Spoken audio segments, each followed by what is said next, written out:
Yeah. What a good share. Thank you so much, Matt, for putting those the last two songs that we're playing in the introduction can be found in the Discord. Matt put those in the Discord in the general, so go check them out. Support the artists who have made some really fantastic music. I'm gonna have to check out this more about this one. Yeah, that was really both of them really fantastic. I believe I did get it going. Thank you for double checking, Jane. Good to see you. Welcome in. It's fantastic to see you, Jane. Oh, I forgot to have the starting soon thing going, which I guess doesn't matter because we're starting now. Here we go. Welcome in. Good to see you, Jane. I hope you're doing well today. Let me double check and make sure of is not. Oh, that's why. That's what happened. Okay, there we go. It does look like the stream has begun over there as well. It's just a little bit delayed somehow for some reason. Let's close this so that doesn't confuse me. Pretty easy for me. We're gonna leave that open, I guess. I don't know what's going on there, but it doesn't matter. And we're gonna leave that there. I don't think I need.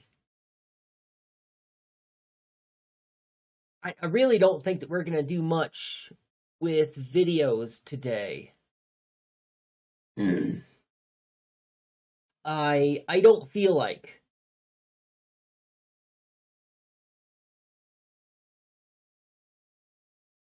Okay, it's right. Yeah, let me focus a little bit. Hi, welcome in. I'm streaming now. Yes, let me pull up the outline because even though I had time before stream to do that, I didn't. I might actually leave this up rather than close it. It's a school thing. I might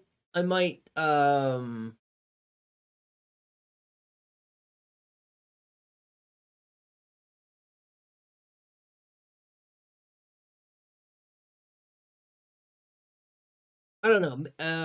I don't know if you all would be interested in seeing this. So I'm just gonna put it up here and talk about it for a second. And then if you're interested, then cool, and if not, then it doesn't matter.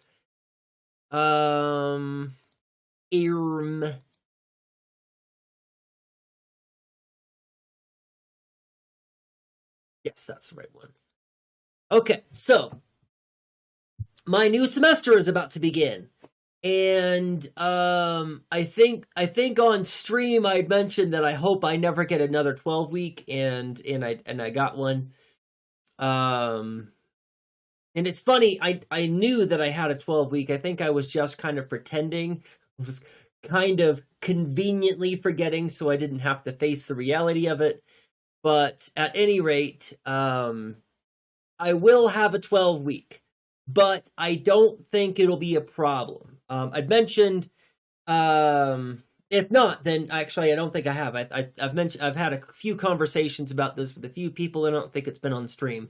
So part of the struggle that I have had this semester was that I had a 16-week course. So that's the whole semester, one course with all of the assignments laid out through all of the semester. I had a 12-week and I had an 8-week. Usually I have 116 and then an 8-week and another 8 weeks. So I've got two other courses that are really crammed together, but there's no overlap between those two courses, right? So the 16-week gets crammed into 8 weeks, and that happens in the first 8 weeks of the semester. I have another one that gets 16 gets crammed into 8, and that's at the end of the semester. This semester, I had the 3 courses going all at once. So the 16-week started, a few weeks later, the 12-week started, and then a few weeks later, the 8-week started. So the 12-week really fucked me up. Really, really fucked me super hard.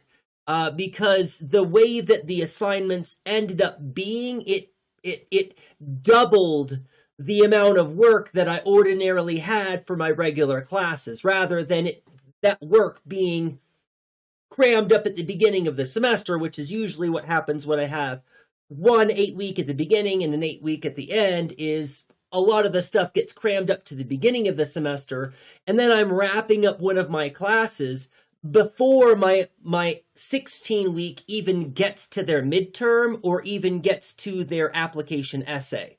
So like, all of that work is done and out of the way, and then I can focus on my 16 and then the 8, right?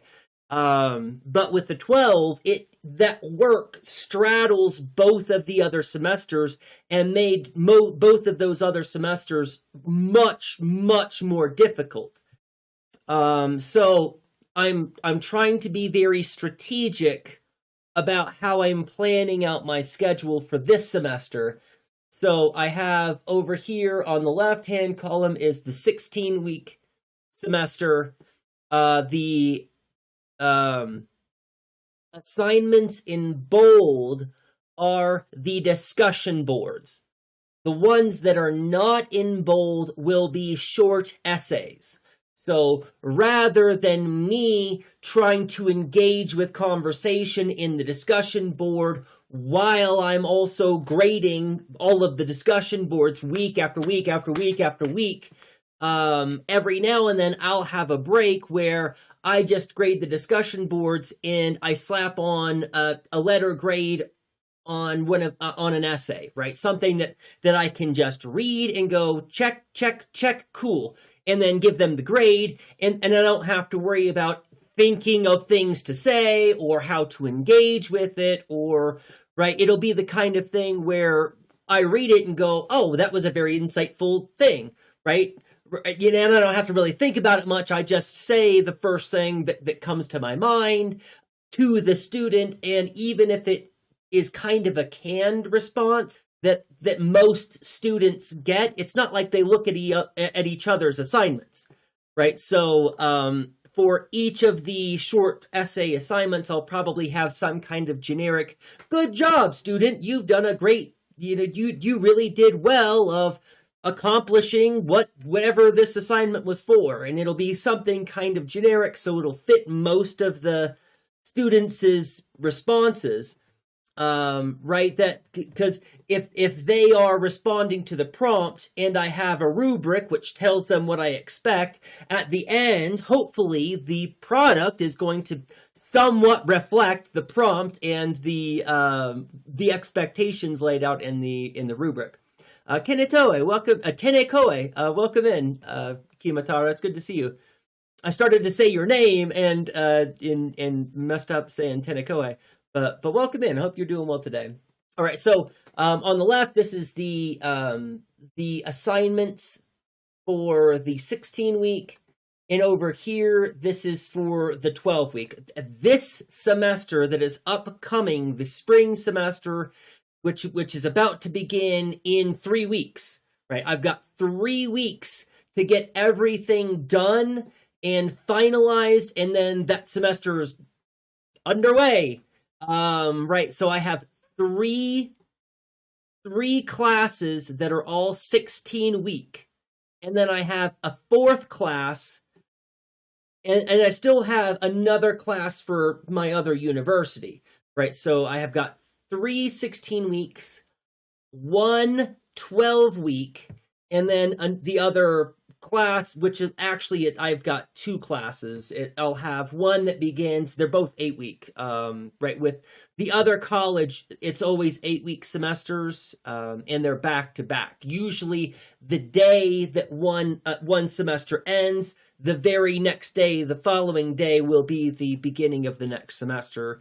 So I don't get a break from that university, but it's always only just one class, and that class is kind of well staggered anyways. The assignments are pretty well thought out, and I'm kind of using a similar model for this. With the other university, it is already set up that it has a discussion board or two, and then a short paper, a discussion board or two, and then a short paper, right? So there's breaks. That I get breaks throughout the semester, and that's kind of what I'm trying to do here. So for the 16 weeks, which again, I've got 3 classes, right, this part won't be a problem. The first few weeks, these assignments are really pretty easy to respond to, because we're not getting into deep philosophy. We're not talking about historical material conditions. So,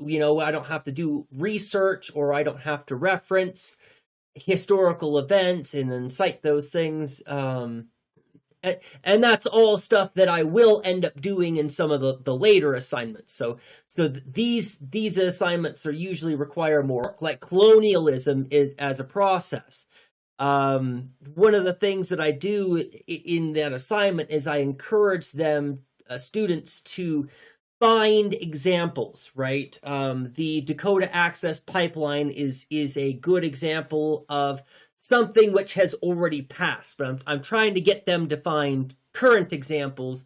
But that's the example that I give in the assignment, right?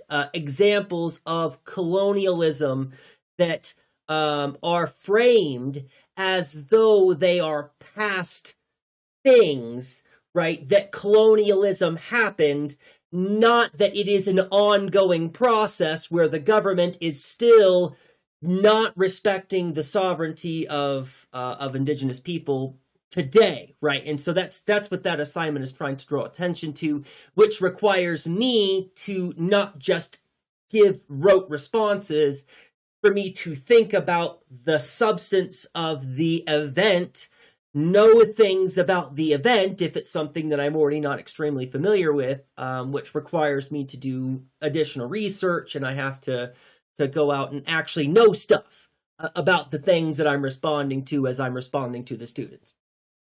But so right here, it's going to get a little bit rough.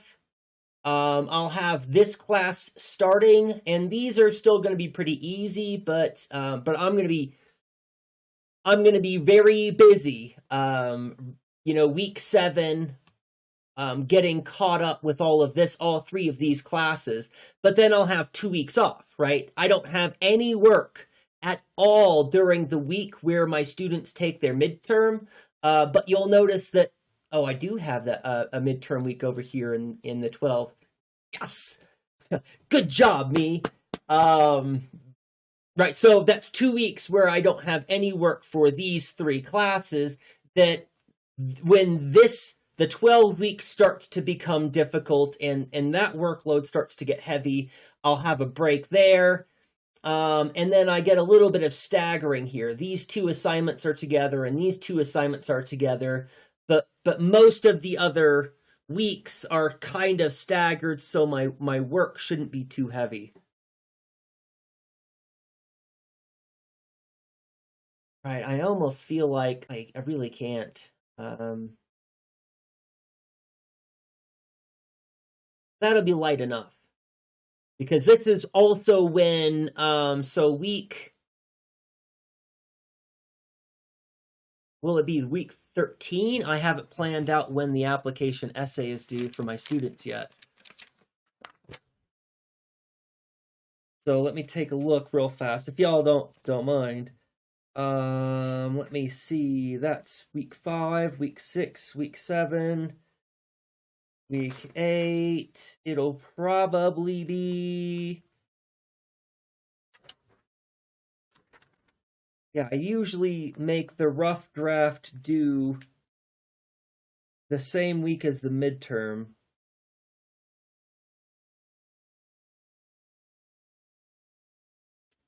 So their application essay will probably be due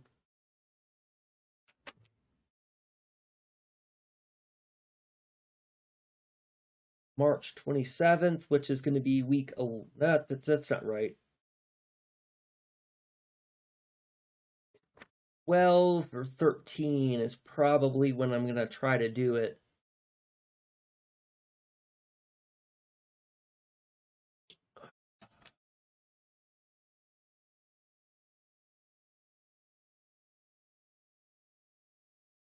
I'll have to look at that a little bit more carefully. I'm not sure. Sometime between week 11 and week 14 is when their application essay will be due. And for the 12-week, it'll end up being probably between here. And then this class will have a final exam week.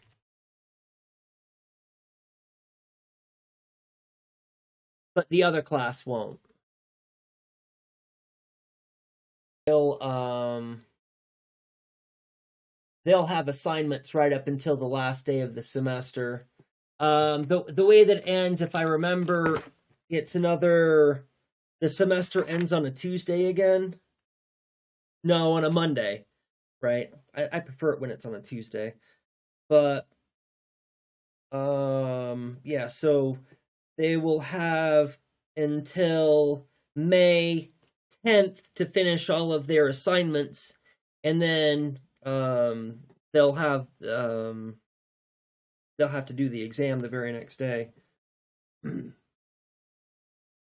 But with the 16-week, their course will be done May 3rd.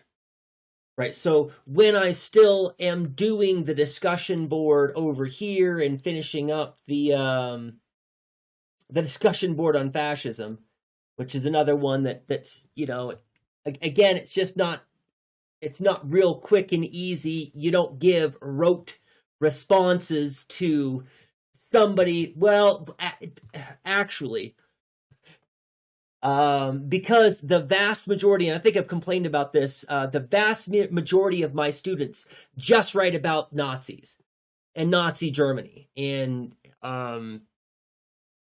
it's not incorrect, right? The assignment doesn't say that you can't write about Nazis, but I'm asking them to find instances of fascism, or specifically elements depicted in or described in your fascism, which we were just talking about on stream the other day, on Wednesday.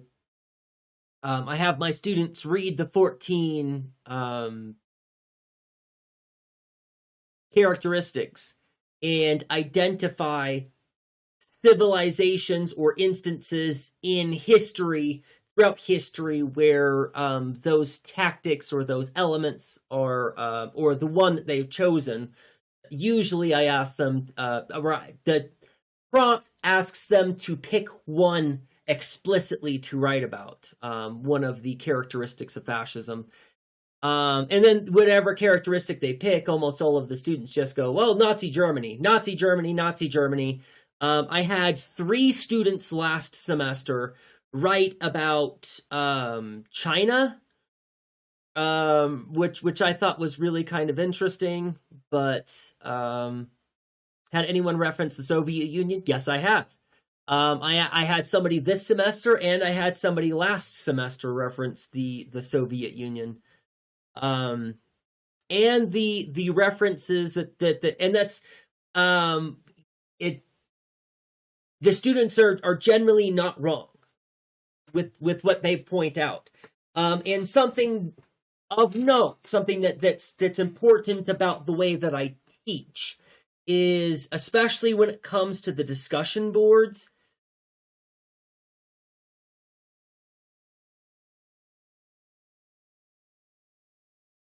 there are a few goals that I'm working on specifically with the discussion board. And one of those goals is to help people feel confident about expressing their ideas.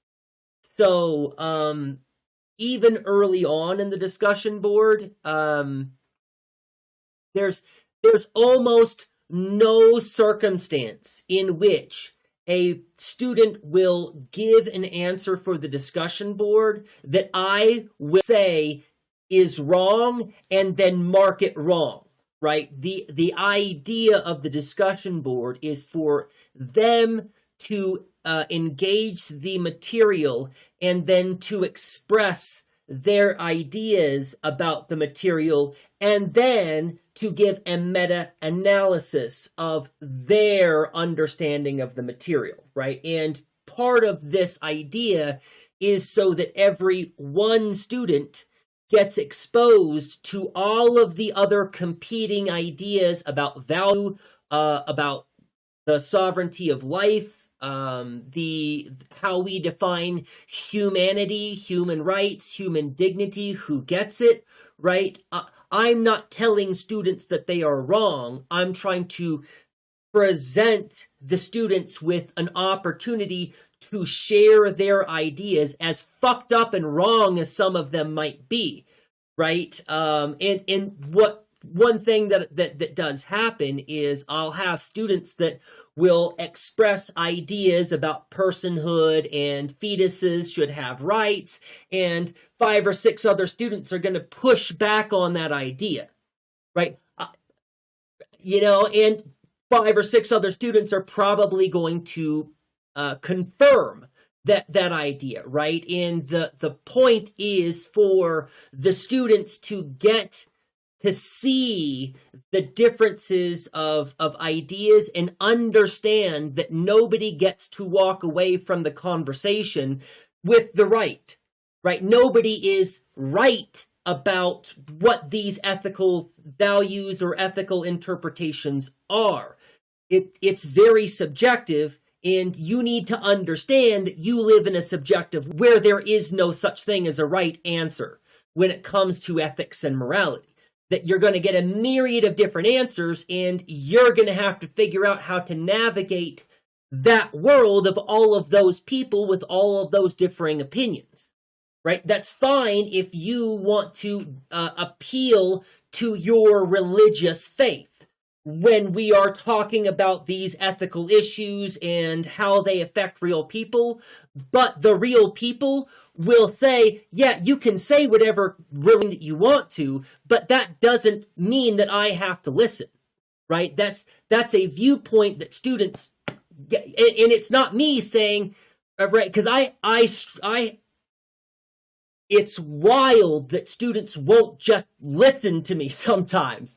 Right? I'll have students that want to make a certain kind of argument, a certain kind of way, and I'm like, yeah, okay, but nobody else is convinced by that. You making that argument that way means that nobody else has to take you seriously. Everybody else is going to laugh at you for the silly thing that you've said, is what I'll say. And the student goes, yeah, I don't trust you. I don't believe that you know what you're talking about. I don't think that you have any right to tell me that I can't argue this way. That's the kind of attitude that I get from my students, right? And all I'm asking them to do is provide some morally objective criteria, some states of affairs in the world that other people who don't believe their religious views, or don't believe that personhood begins at conception, or don't believe whatever idea you have, right? To get them to understand that your idea is based in rational thought and it is based in states of affairs in the world, objective criteria that other people can point to and go, yeah, okay, I can understand the reason. I can understand how you got there, right? That's what you have to do. And students just don't believe me.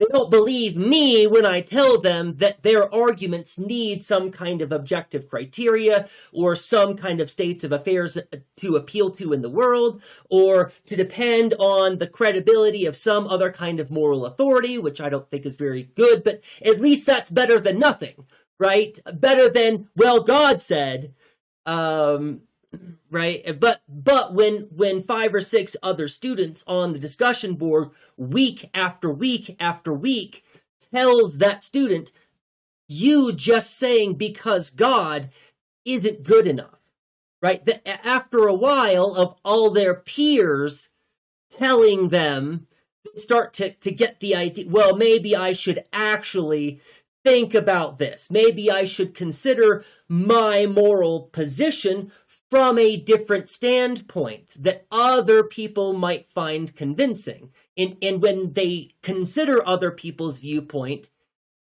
come to find out they become more sympathetic to other people's viewpoints that don't necessarily agree with them. Go figure. I'm like, demonstrate God then, right? Well, you would think that would be a good enough pushback. But 2 semesters ago, I had a student who wanted to meet with me via video so they could explain to me in concrete historical terms why God existed, Jesus was real, and therefore should be what is taught instead of what I was teaching in my ethics class. So, I mean, no matter how far out in outer space you put the goalpost, Christians will try to get there. I mean, that's the reality, right? It doesn't matter how far out in space you put that goalpost. They're convinced that they'll ride their bike to it.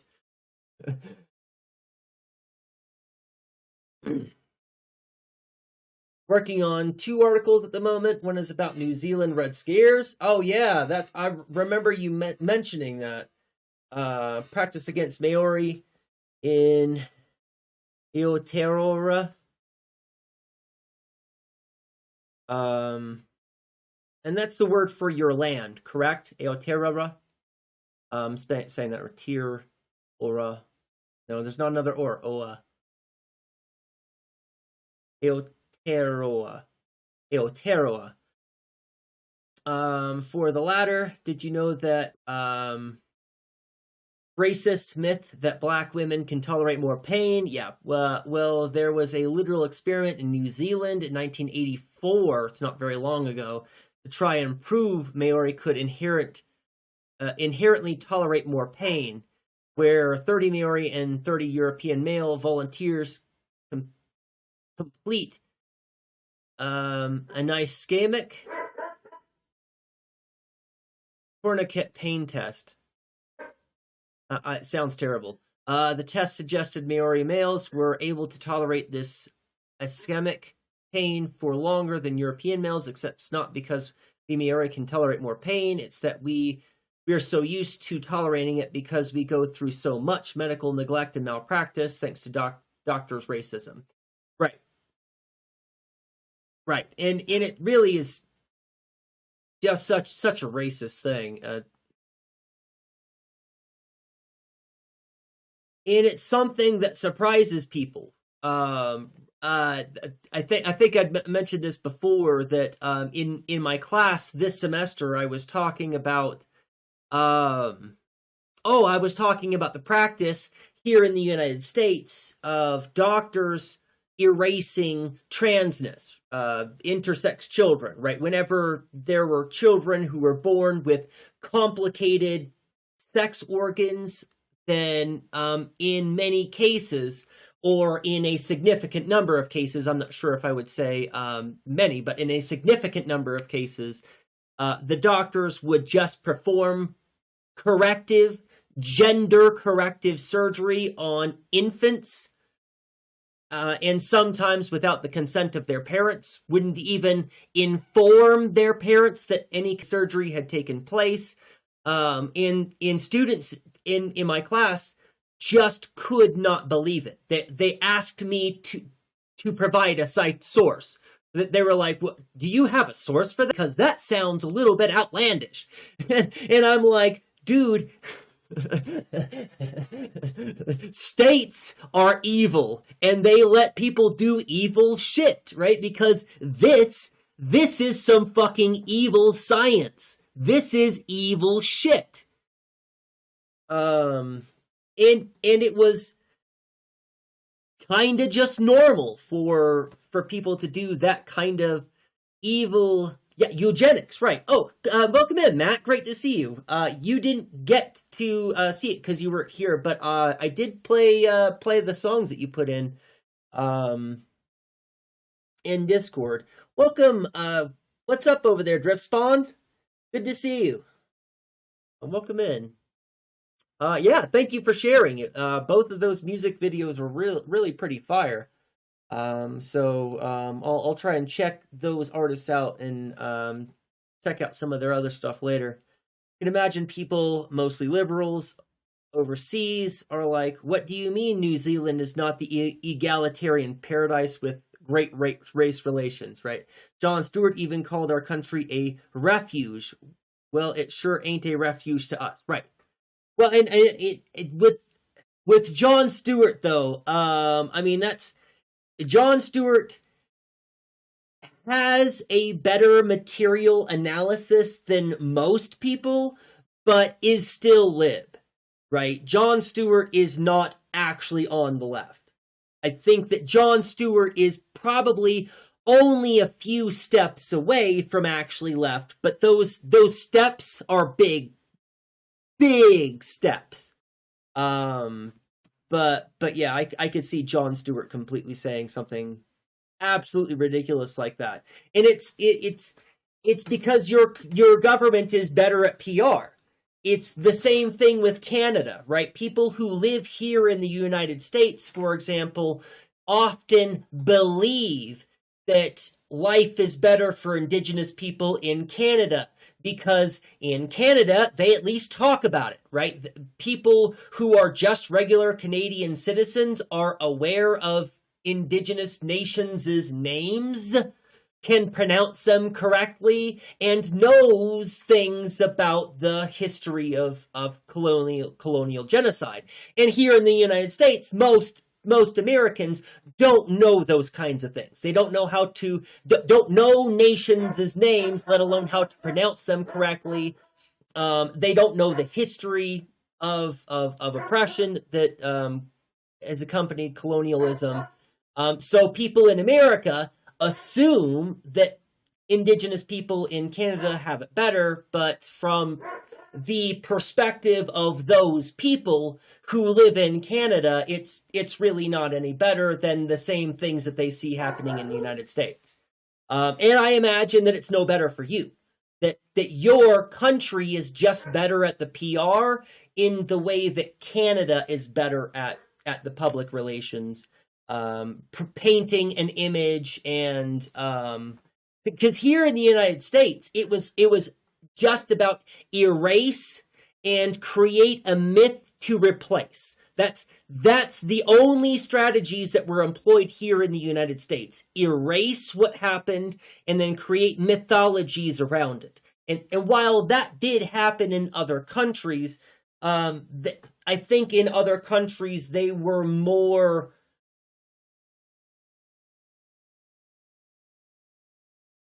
aware of the need to erode Indigenous lifeways in more effective strategies, through more effective strategies. And those more effective strategies involved a deeper telling of the history that is still whitewashing the history. Maybe. Yeah, I think that makes sense. Big steps for sure. He supports capitalism and nationalism. And that's big steps. Jon Stewart still believes in electoralism, believes in statism, believes in capitalism, and believes in nationalism. Yes, so Jon Stewart falls into all of those categories, and those are very, very big steps away from left. In the classic trolley problem, is it morally permissible to actively cause the death of one person in order to save 5 others? It's a good question, Driftspawn.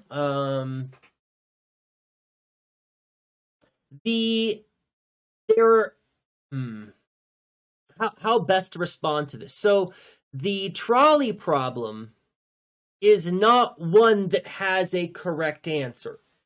So I would like you to think of the trolley problem as analogous to the glass half full, half empty problem, which I'm sure you've heard of, right? There's a glass on the table and it is half full or half empty, and you have to decide, right, whether or not the glass is half full or half empty. There is no right or wrong answer to this. It's a test to help you understand how you understand the world. So rather than asking me, in the classic trolley problem, is it morally permissible to cause a death to save 5? Rather than asking me, you should be answering the question. And the answer that you get will need to be expounded upon. And how you expound upon that tells you about your values, about the kinds of things that you value and how you evaluate, how you go about making moral judgments. The trolley problem is about harm reduction, in my opinion. It is something that inspired harm reduction. There is some confusion, Jane. In fact, I'm glad that you brought that up. That's going to be really fun to unpack that.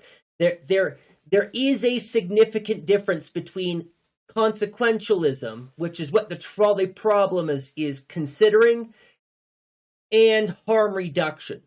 Harm reduction is almost always informed by consequentialist thinking. But that is not to say that harm reduction is consequentialist or that these two things are the same. But we'll have to unpack that a little bit more. Guess who I am? I'm a Norwegian Sami, probably a Nova writer. Welcome in, Nova. Good to see you over there on the YouTube side. Assuming that that's who you are, I would imagine. I only know one Norwegian Sami personally, so I'm pretty sure that's you. Trolley problem also puts us in a box where we can't imagine more than 2 ways out. Yes, and there are some advantages to this actually. Right, so one of the things that I hear in critique of consequentialism and in a critique of utilitarianism specifically is that it is too base. That is, it's too simplistic. It doesn't involve enough contingent factors for us to be able to use utilitarianism in any kind of meaningful way. And this is one of the reasons, is because utilitarianism often is going to ask us to put things into a dilemma. It doesn't necessarily, but most of the thinkers who are familiar, who have pioneered the frameworking would.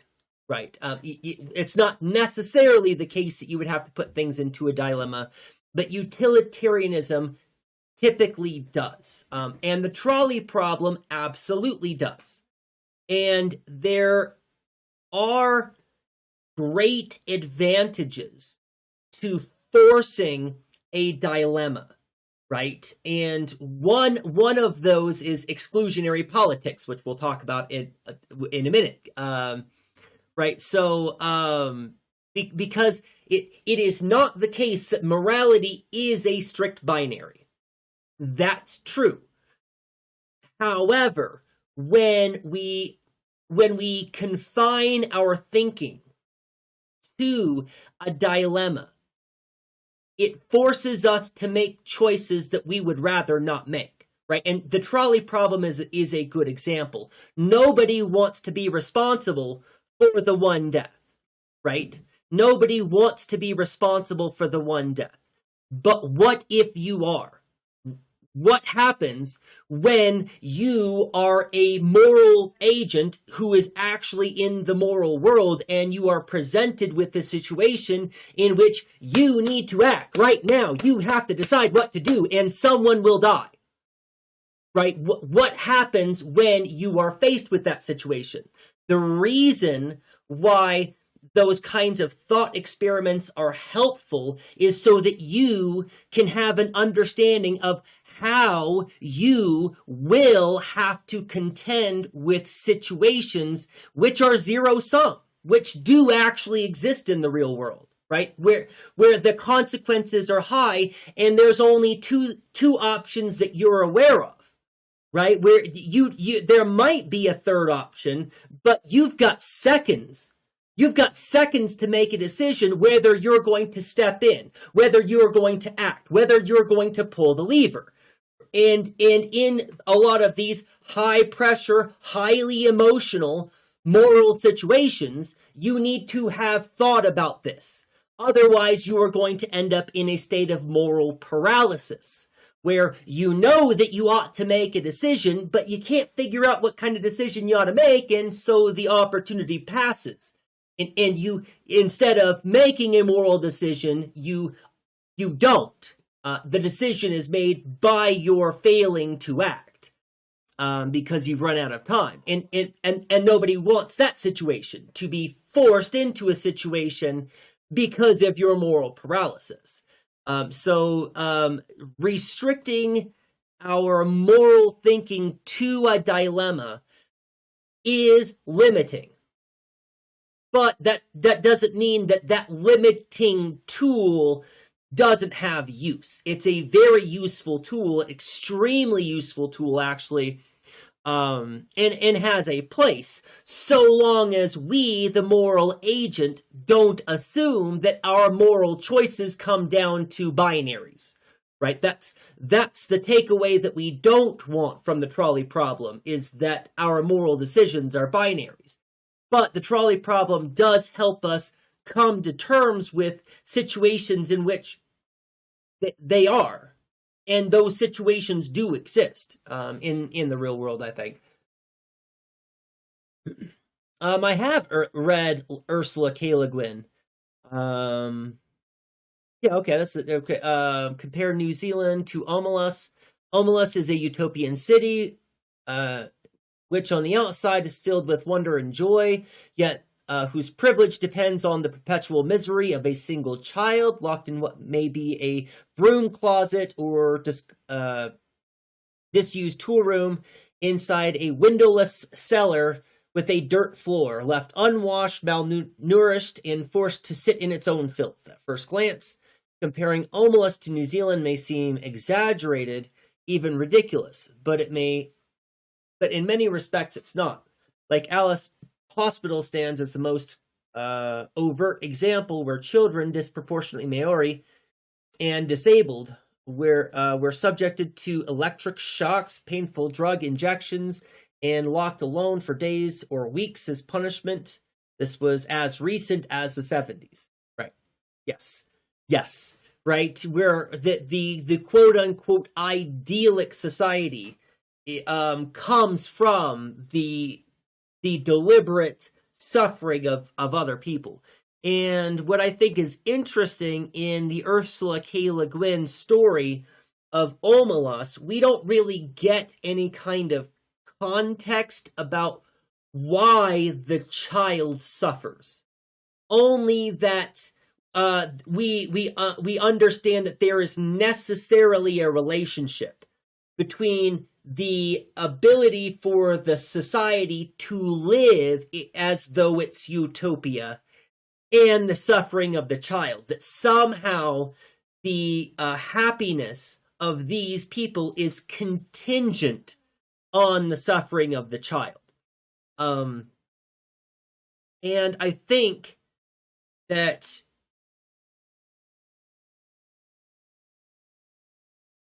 in your case, we know the reason, right? The reason is it has to do with establishing a white myth of belonging there, right? That this is our land and our nation, and in this we have gotten here because of whatever we deserve, right? And that's the myth. Which isn't the case. It's land that's been stolen and built on the backs of indigenous people, right? It's the suffering is literally predicated, contingent on the suffering, and right, the happiness. Excuse me, the happiness is contingent on the suffering, and it's because it's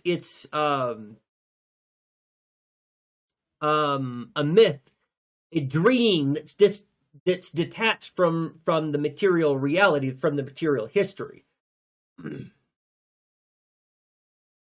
My solution to the trolley problem is derail, pull the lever halfway through the first train car. My train's going to stop, and the killer train is the only one harmed. Right. The third option that I like the best with the trolley problem is for one to throw themselves onto the track. So, so far as coming up with a morally best solution, right? Even if, because the trolley problem has been rethought of in a few different ways. You've got the lever, but then you've got the fat person on the bridge, or the obese person. I'm not sure if, there was some more stuff over here I missed. Be sure to, that's just me, never mind. Do the ends justify the means, or are there moral limits to what should never be crossed, even in pursuit of a good outcome? Good question, Nova. And it's a really good question in context of the conversation we were having on Wednesday that we will pick up today, where we are actually kind of trying to establish an ethics of leftism. Thank you, Jane, for helping me realize that that's what our project was. One of the things that we started to talk about was the idea of moral principles in last stream. And the advantage to moral principles. In fact, I'll probably, next Wednesday, I think I'll probably do a real deep dive on principles as distinct from other kinds of moral thinking. But the advantage that we get with moral principles is exactly, it's not here. Where is it?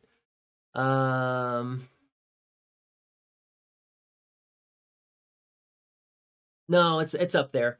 What Nova Writer said last, over there, is one of the advantages to principles is that principles do establish thresholds past which we cannot go without violating morality, right? And this is something that I've talked about before, is Mills's harm principle. Is a really good example of a principle. Under no circumstances should the state interfere with your autonomy unless you are causing direct harm to another person. So in the event that you are causing direct harm to another person, the state has the moral right to come in and interfere with your autonomy. This is a principle that helps people understand the how and why and when and what they can and cannot do with regard to the principle. Right? And the problem with moral principles is, well, before I get to the problem, let's talk more about the advantages. One of the other advantages is it gives us some kind of established framework. And frameworks are often, what's the word? Consensual. People engage with the frameworks for a reason. And they do so generally because they identify with the values or with the structure of the framework. So one of the other advantages of principles is they're things that are objectively advantageous. If you and I have some kind of moral disagreement between us, then we can appeal to some kind of moral framework that we can put over the top of the situation and apply it down so that we can figure out where the justness falls, right?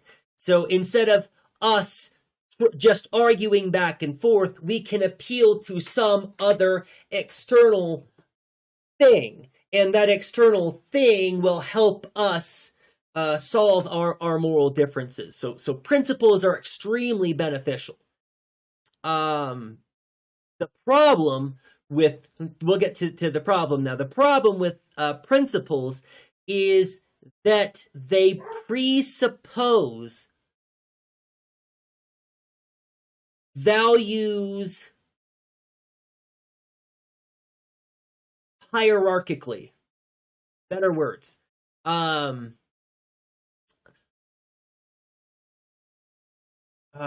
Principles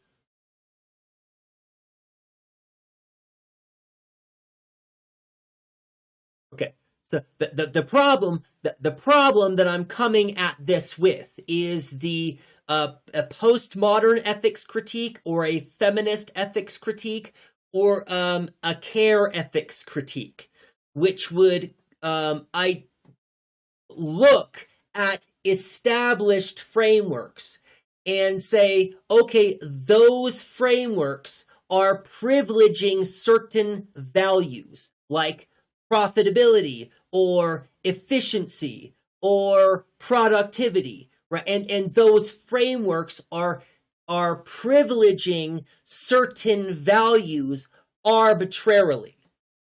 And the problem with principles in general is that principles privilege values necessarily. That's how the structures of the frameworks go together, is saying, okay, this value is necessarily more important than this value. And that's how moral frameworks are structured, is by privileging values, the value of life over the value of choice, right? Is a common framework that's appealed to. It's bullshit, because a life without choice is not a dignified life worth living. And so, but that is a common framework that is sometimes used, right? That we value some things over some other things, and when we are appealing to principles always privilege some values over some other values. And from a completely non-biased perspective, we don't have reason to privilege values. So that's going to be the pushback for that. It's a really long answer to the do the ends justify the means. But that's also not something about which we can make strict principles without detaching ourselves from material reality, which is what most rationalist frameworks do. We've talked about this before. I've gone on rants several times on this stream about the problems with rationalistic frameworks. And that's the thing, is that rationalistic frameworks depend on values and principles, which are privileging certain kinds of values.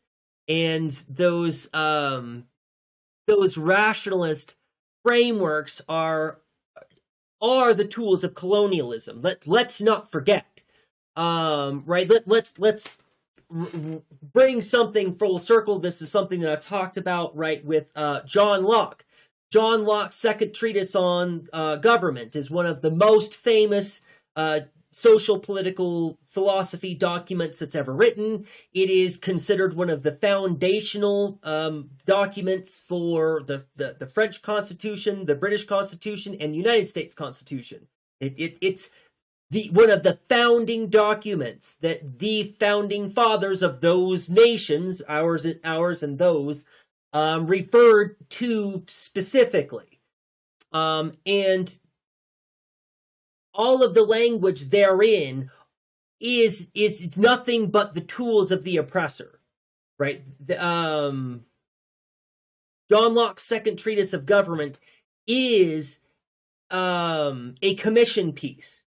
It's not John Locke sitting down to work out philosophy problems like a philosopher. That's not what the Second Treatise of Government is. The Second Treatise of Government is where the British Crown literally hired John Locke to cook up a moral justification for taking the land from indigenous peoples. A justification for colonialism.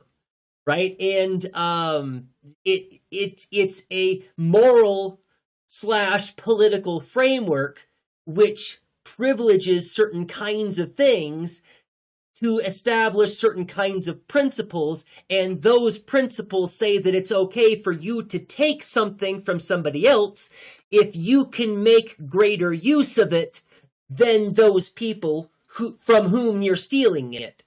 And governments can do that. They can justify doing better stuff with your stuff. Always, all of the time. So, do you think that anarchism contains or has its own ethics or morals? No, I don't think that it does, Jane. And it's kind of something that has never occurred to me, is that there is not, that I'm aware of, a carefully, thoroughly laid out anarchist ethics. Because it seems to me like that would be an extremely valuable thing to develop. But with that, no, I will also say that there are some things that are categorically baked into anarchism, which should always necessarily choose certain kinds of moral choices, or would establish certain kinds of moral thresholds, right? Anarchism should not be okay with any kind of exploitation, right? So ANCAPism should be out.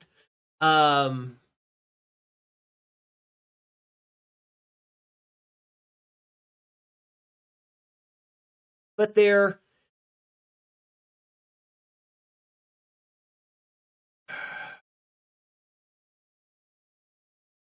I've got lots of gears turning, and I'm just making sure that none of the gears are going to run into a gear that's turning the other direction and cause my brain to collapse.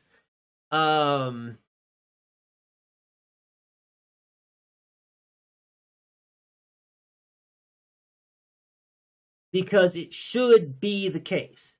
It should be the case necessarily that anarchism does, it would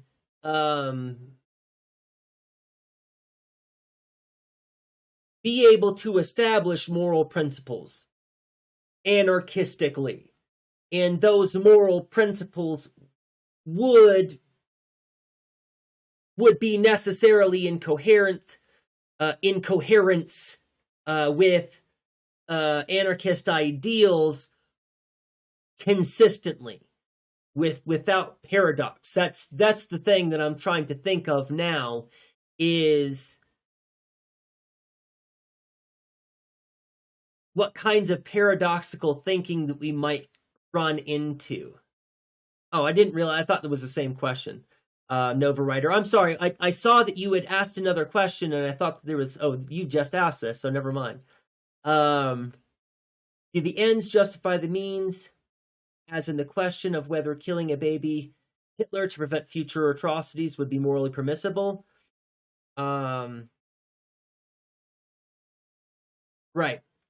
See, and that's, I don't like these kinds of hypotheticals.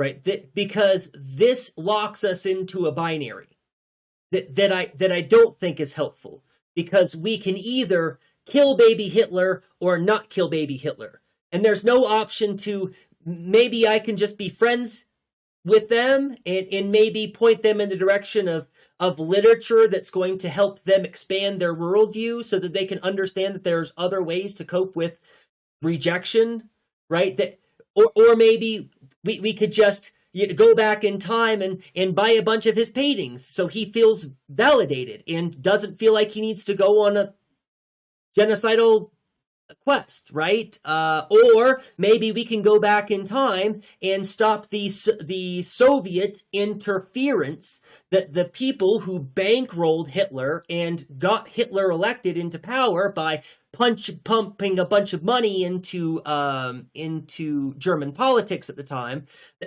Those are all options that I think that would be better options to consider, that don't involve the murder of a child. Right? And anybody who is like, well, what's your problem with killing Hitler? It's a fucking child. And if you've got a problem with me having a problem with killing children, then I don't know what to tell you, other than killing children is always necessarily bad. But that's also a moral principle where I am valuing certain kinds of values necessarily, right? That children are innocent and should be considered that way.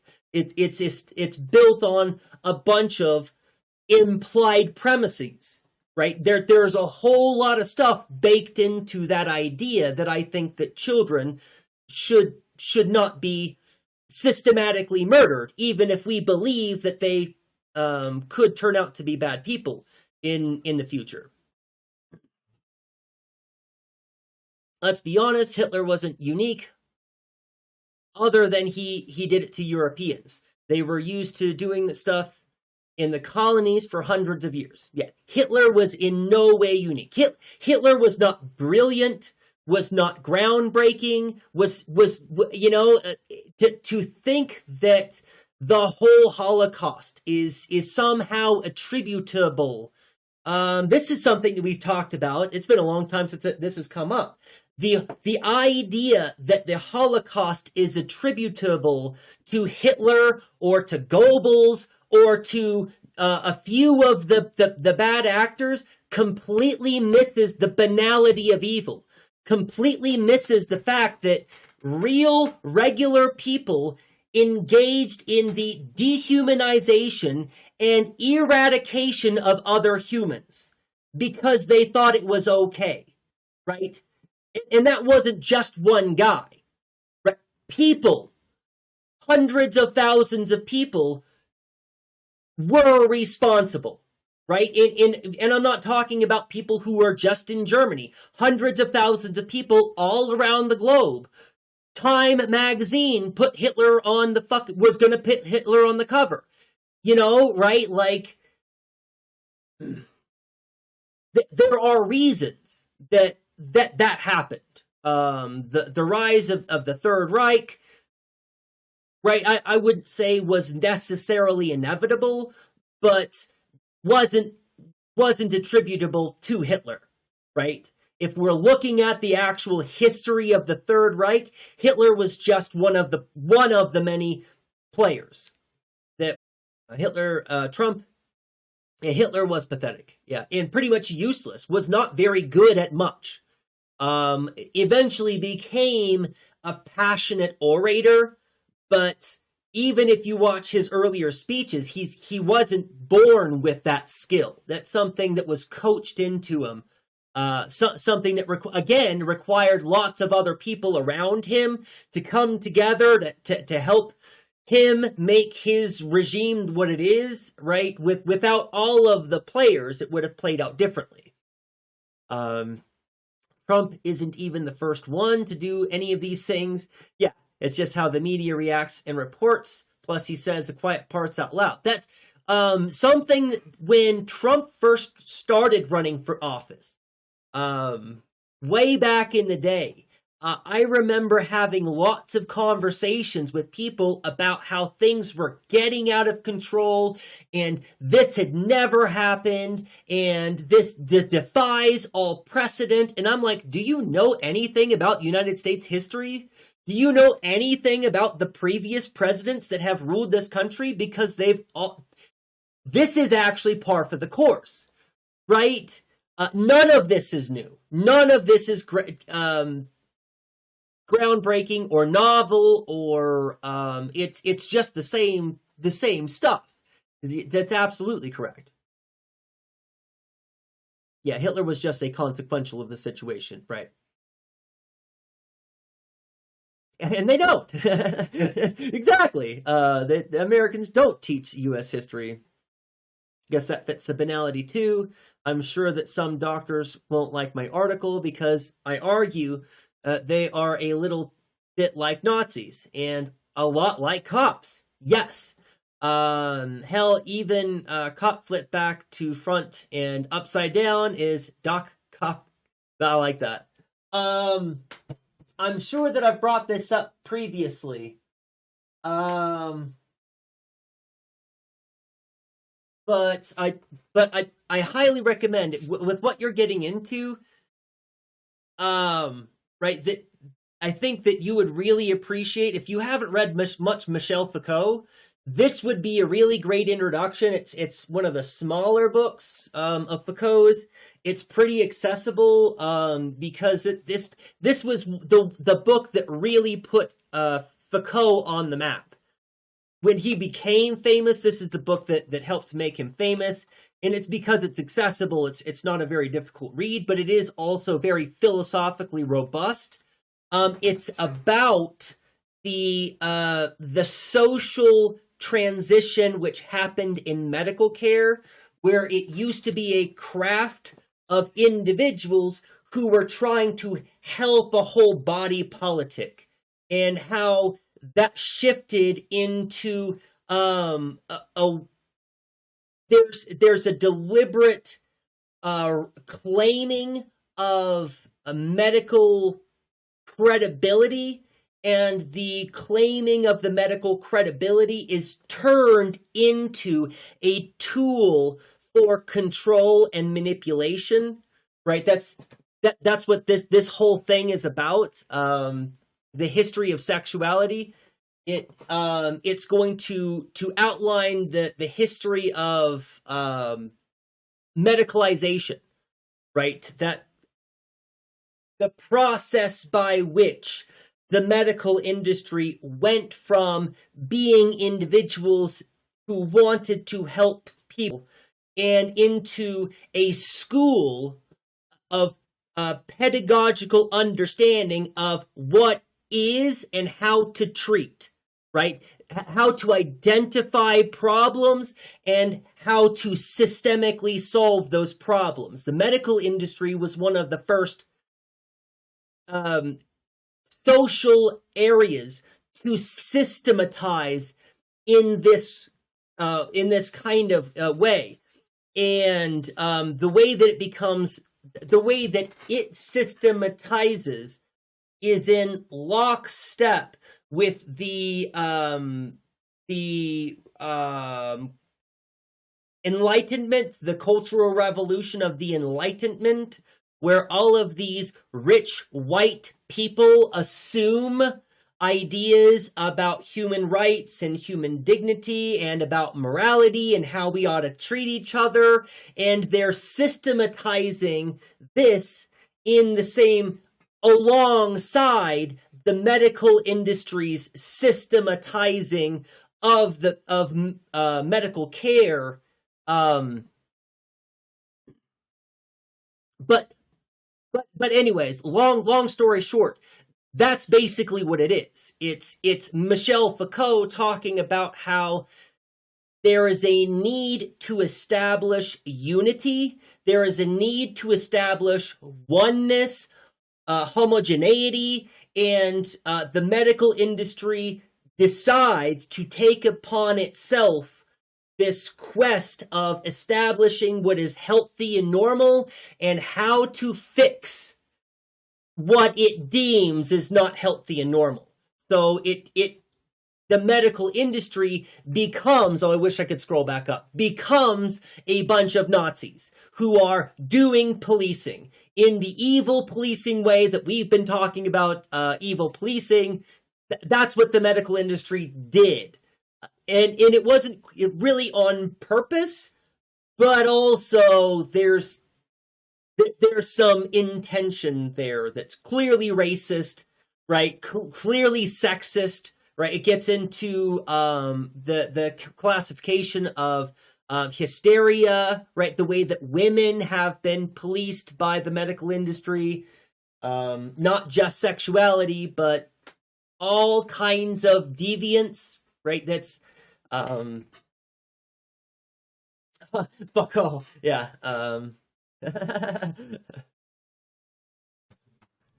Nope, spelled a little bit differently. You can't hear me? Can everybody else hear me? That's weird that you're having an issue with my microphone. I don't have many drop frames. It looks like my connection is still good. All right, well, I've been streaming for an hour and I haven't gotten around to even getting back to I haven't even opened it yet. I haven't even opened the outline for today. But that's okay. We've been having some good conversation. There was something else that I was gonna unpack. Jane had asked about. Maybe that's the thing that I was still trying to. No, the trolley problem and harm reduction. So yeah, so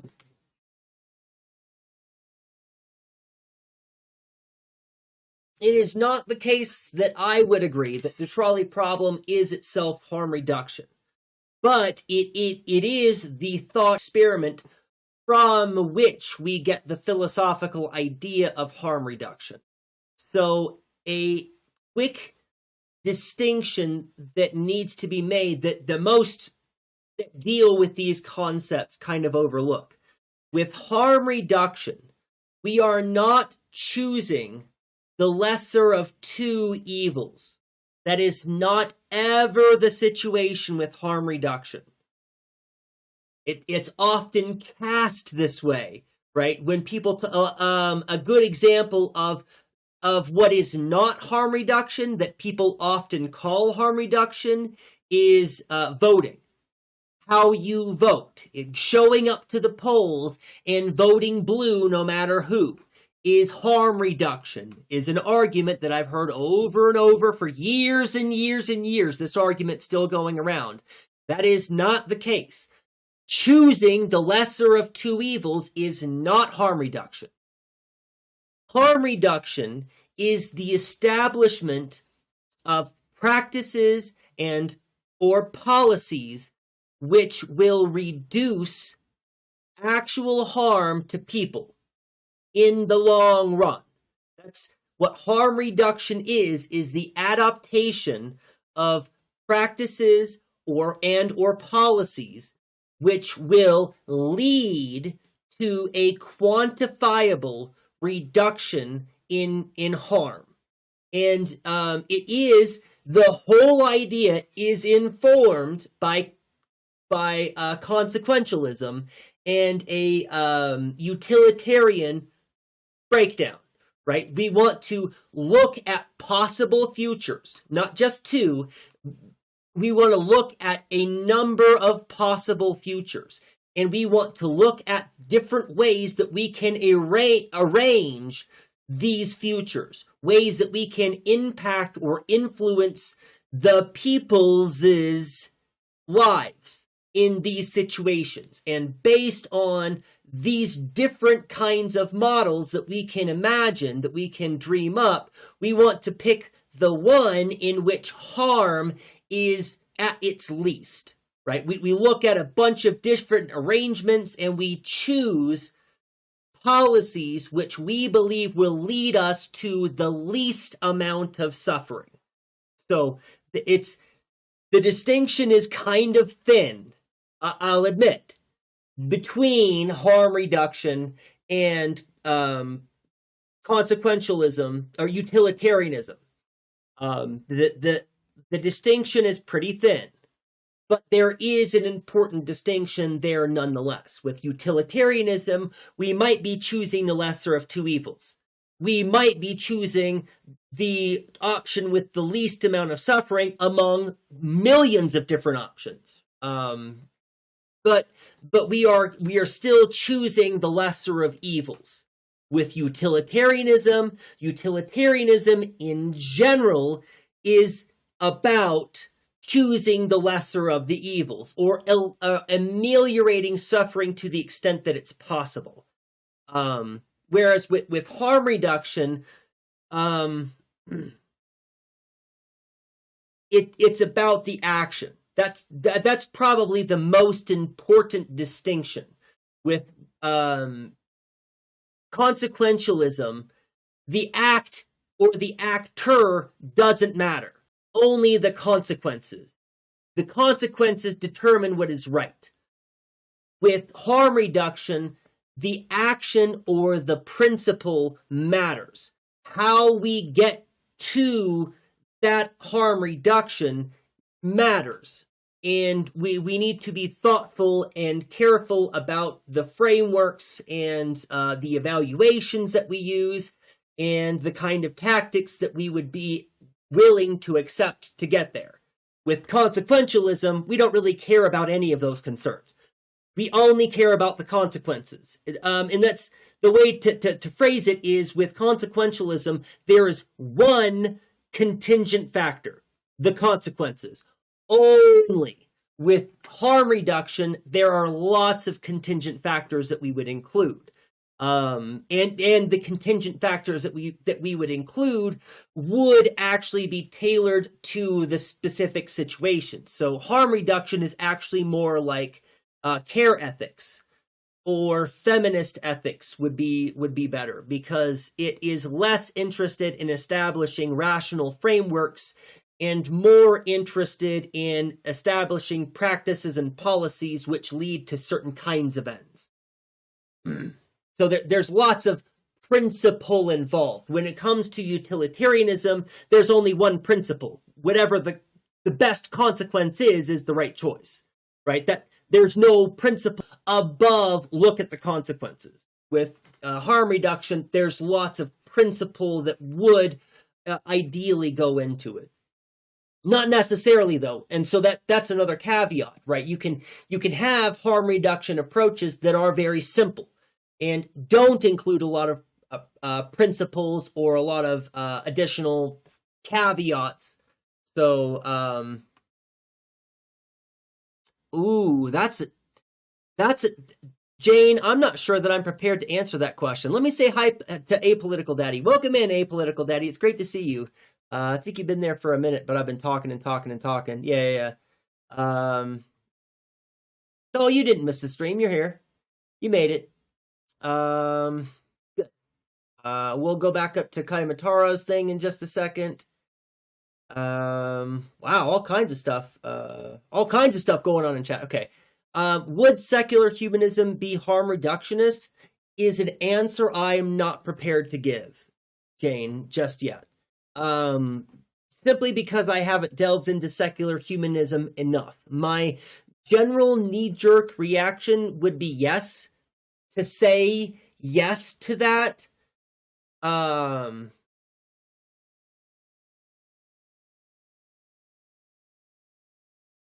I'm not sure about that answer. So please take it with a grain of salt. Yeah, let's do this. This first. Guess, yeah, that's a banality.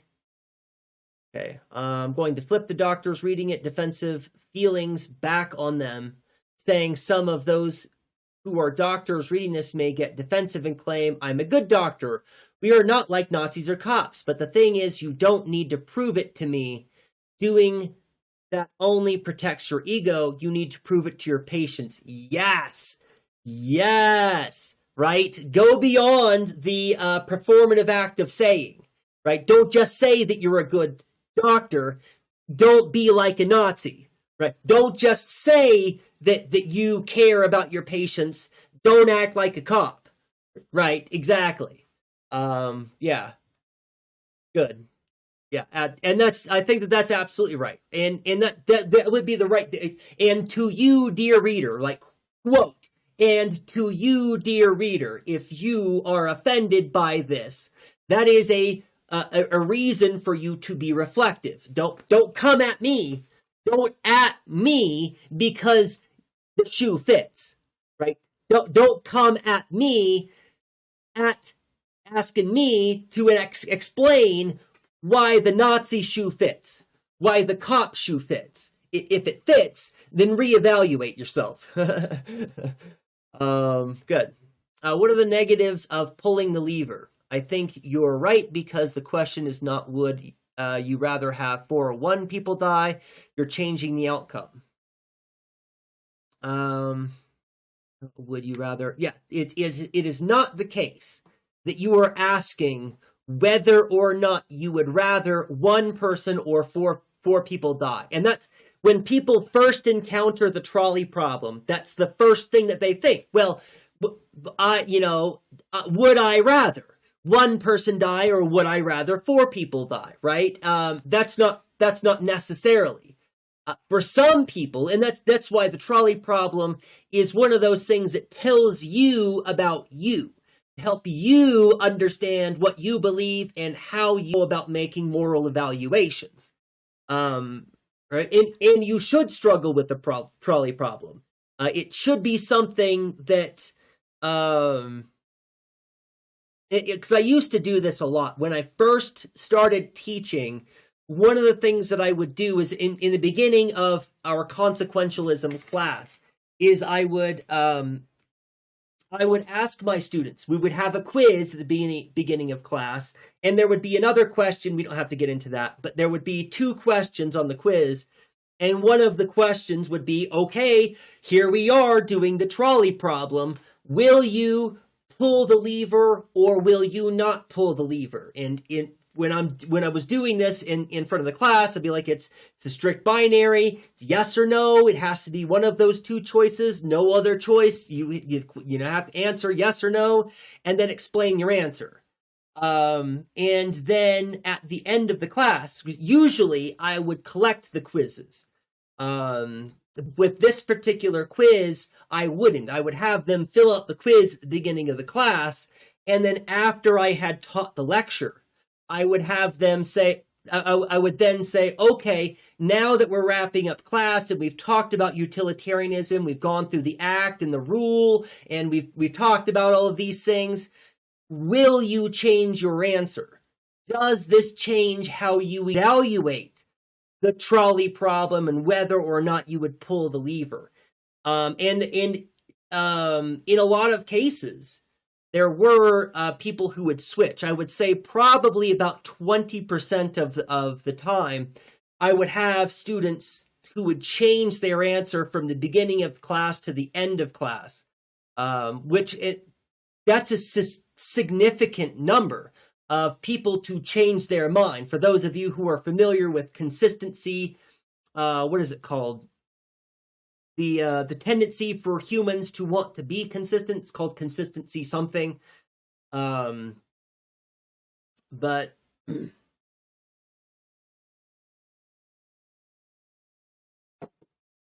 consistency bias.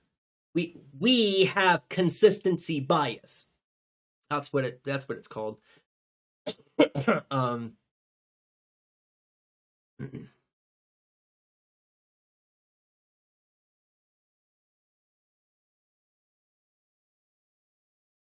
Okay, it looks like we're more or less caught up here. And I still haven't pulled up this this dang old outline.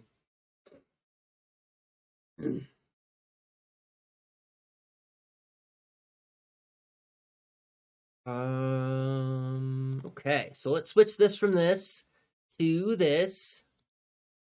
There we go. Here's the outline that we were working on Wednesday, or working from on Wednesday. So, and really this shouldn't be 1, now that I'm thinking about it. This one changed. This isn't really 1. Stop doing things that I didn't tell you to do.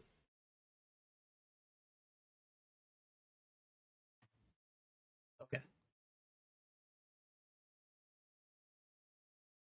Right, so this is really an overarching idea. Right? This is what we're trying to accomplish.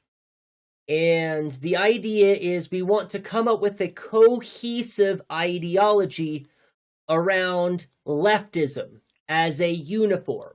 And I don't want to get into this aspect today, but I do want to start planting the seed for this part of the conversation.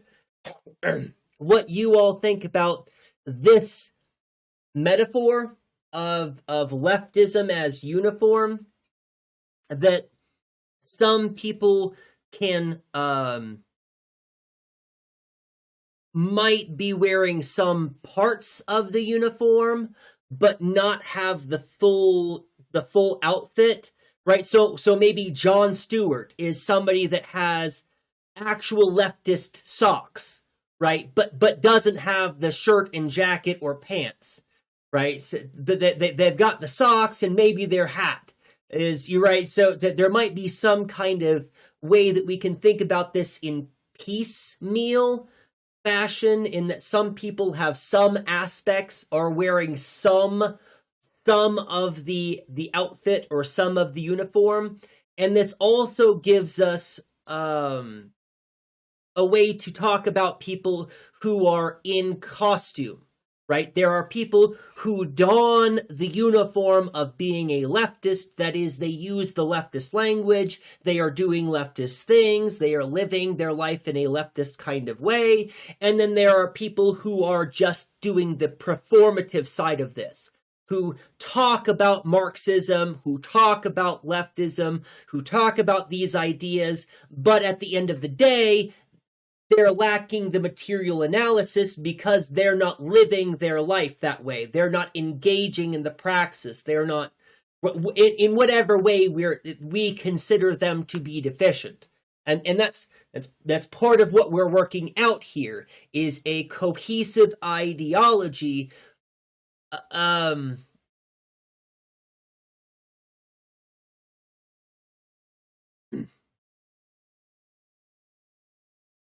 that isn't the product of purity testing either.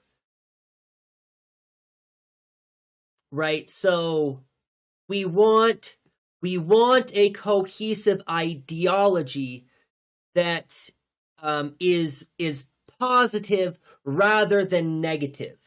And to illustrate what I mean there, let's think about gender, right? When you are performing your gender, whatever it is that you feel authentically, that's good, that's fine, no problem. When other people tell you that you are doing your gender wrong, they are policing you and your body, and they are policing the idea of that, right? If they say you are not a woman because, or you are not womanly because if you do this, or right, these kinds of negative,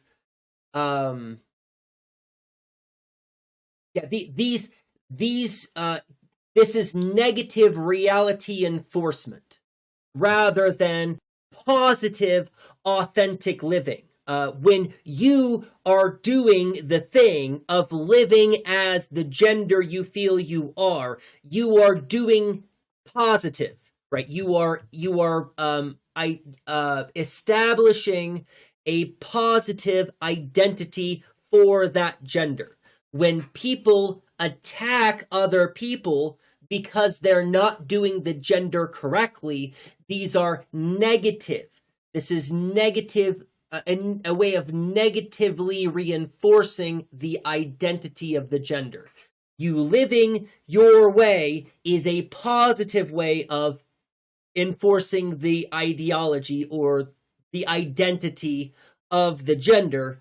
This policing is negative, right? And so what I'm interested in is establishing a, I should put that, positive, a reclamation of cohesive, positive ideology. And reclamation is not the right word either. I haven't figured out what we're doing. Yes. Oh, yes. Apolitical Daddy. This is about optics and it is about internal reform. Um, Both specifically. I hope you enjoy your alert, Matt. We'll see you later. Um, but yes, I was referring to Champagne socialist, Apolitical Daddy, the people who just do the performative shit. Yeah, that's yeah, exactly. Reestablishment might be, yeah. That might work better.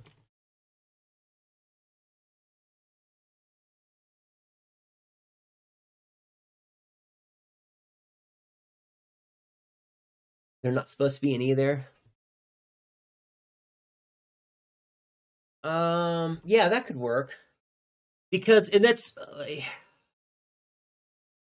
what we are doing is actually building, right? So we're not, and that's why reclaiming didn't seem right, is because we're not taking anything back.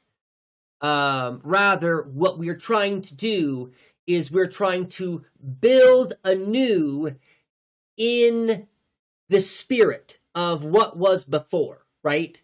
Right, because we're not trying to build something entirely new. It is materially something entirely new, right? Because it's in a different time and place, materially in history. So it is materially, literally something new. But we're trying to build something in the visage of, or in the spirit of, or in the shape of something which had come before. So there is a re there. And I'm just not sure how best, right? But reestablishment works a lot better than reclaim. Well, this is, see, I think with prefiguration, that's always with one foot in the future and one foot in the future and one foot in the present. And I think that what we are trying to do is one foot in the past and one foot in the present. Right? So prefiguration is our directedness this way. But I think that this project is more oriented at us right now and yesterday. What were we doing wrong yesterday, so that we don't make that mistake tomorrow? Is kind of the direction I think that this is going. Prefiguration absolutely needs to be a very important part of leftist ethics. An anarchist ethic would include a robust account of prefiguration. So I'm not saying that no, but I would say maybe not quite, or only in part might be a better answer. Oh, welcome in, Frank Embry. So good to see you. I really appreciate the raid. Thank you for bringing all your followers over here. I don't know what's going on with my sound alerts, because usually it gives sound alerts. Welcome in, raiders. My name is Waxing Philosophical. Over here, we talk about philosophy and leftist philosophy specifically. So I'm based in the United States. So my analysis is going to be very United States oriented, but I try to take a global perspective. I teach global ethics. I teach ethics in society. I'm a college professor, so I do have some credibility when it comes to talking about these kinds of things.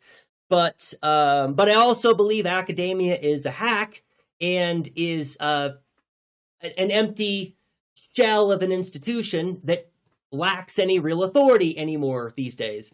So take the fact that I'm a college professor with a grain of salt.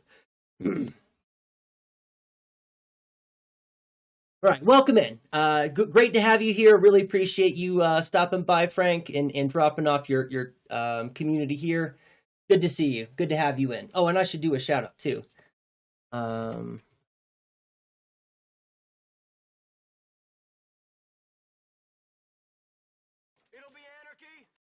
Hey, and thank you for the follow. I do have my sound alerts working. I just missed the raid.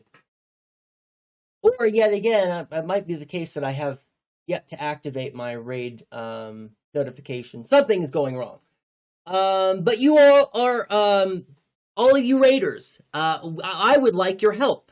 We are trying to figure out, from a leftist perspective, how leftists ought to go about policing other leftists, or if the idea of policing is necessarily evil and bad, as it is a tool of capitalism and a tool of state oppression, historically speaking. So we're trying to figure out how we go about critiquing, right, the leftist views of other leftists in a way that doesn't undermine leftist solidarity, right? We want to be able to build each other up and support each other in ways that we can accomplish meaningful material change in the world. But some of us might be making some mistakes, and it would be advantageous if those of us who are making mistakes feel like it's the responsibility of all of us to help all of us not make mistakes, right? Absolutely. Appreciate it, Frank. Good to see you. You have a good one as well. Good to see you. My body is 60% river, 40% mud, and 100% stardust. My sex chromosomes only make up a bunch of zeros, 0.2% of my body, and my reproductive system only makes up 1%. I am more like the universe than I am my assigned gender at birth. Right. I am more like the universe than I am my assigned gender at birth, and yet strangely they think me weird calling Star an ancestor. Right.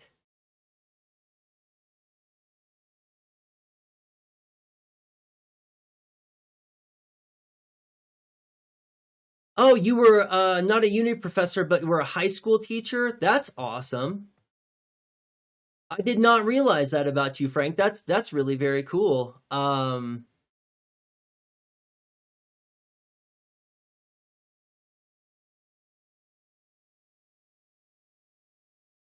The problem you have on the political left is that you have prided emotional responses to logic or rationale. Yes, people get more caught up in their ego, right? This is the kind of thing where people are much more concerned with their appearance and how they look with actually doing the material good, right? This is one of the things that I like to talk about is white people.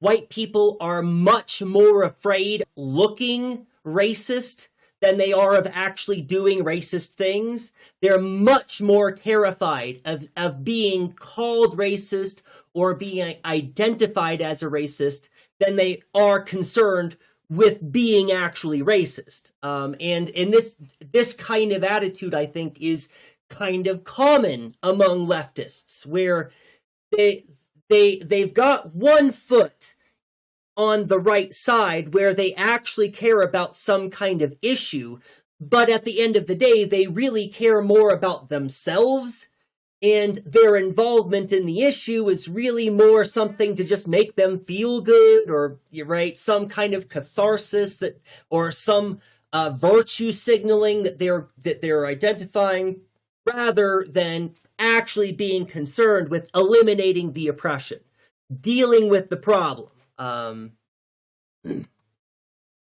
Welcome in, Street Cat Love. I see you. There you are. Welcome in, Street Cat Love. It's great to see you. It's a good time to shout out Street Cat Love too.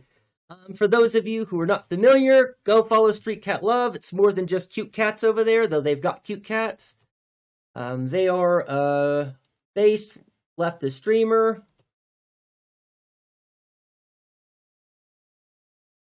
There we go. Yeah. Right. So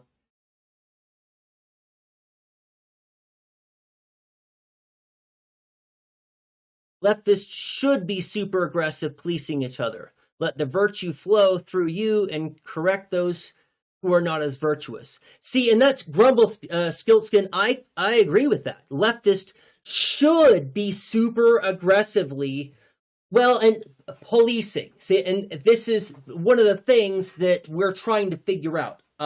We should be holding each other accountable. Absolutely.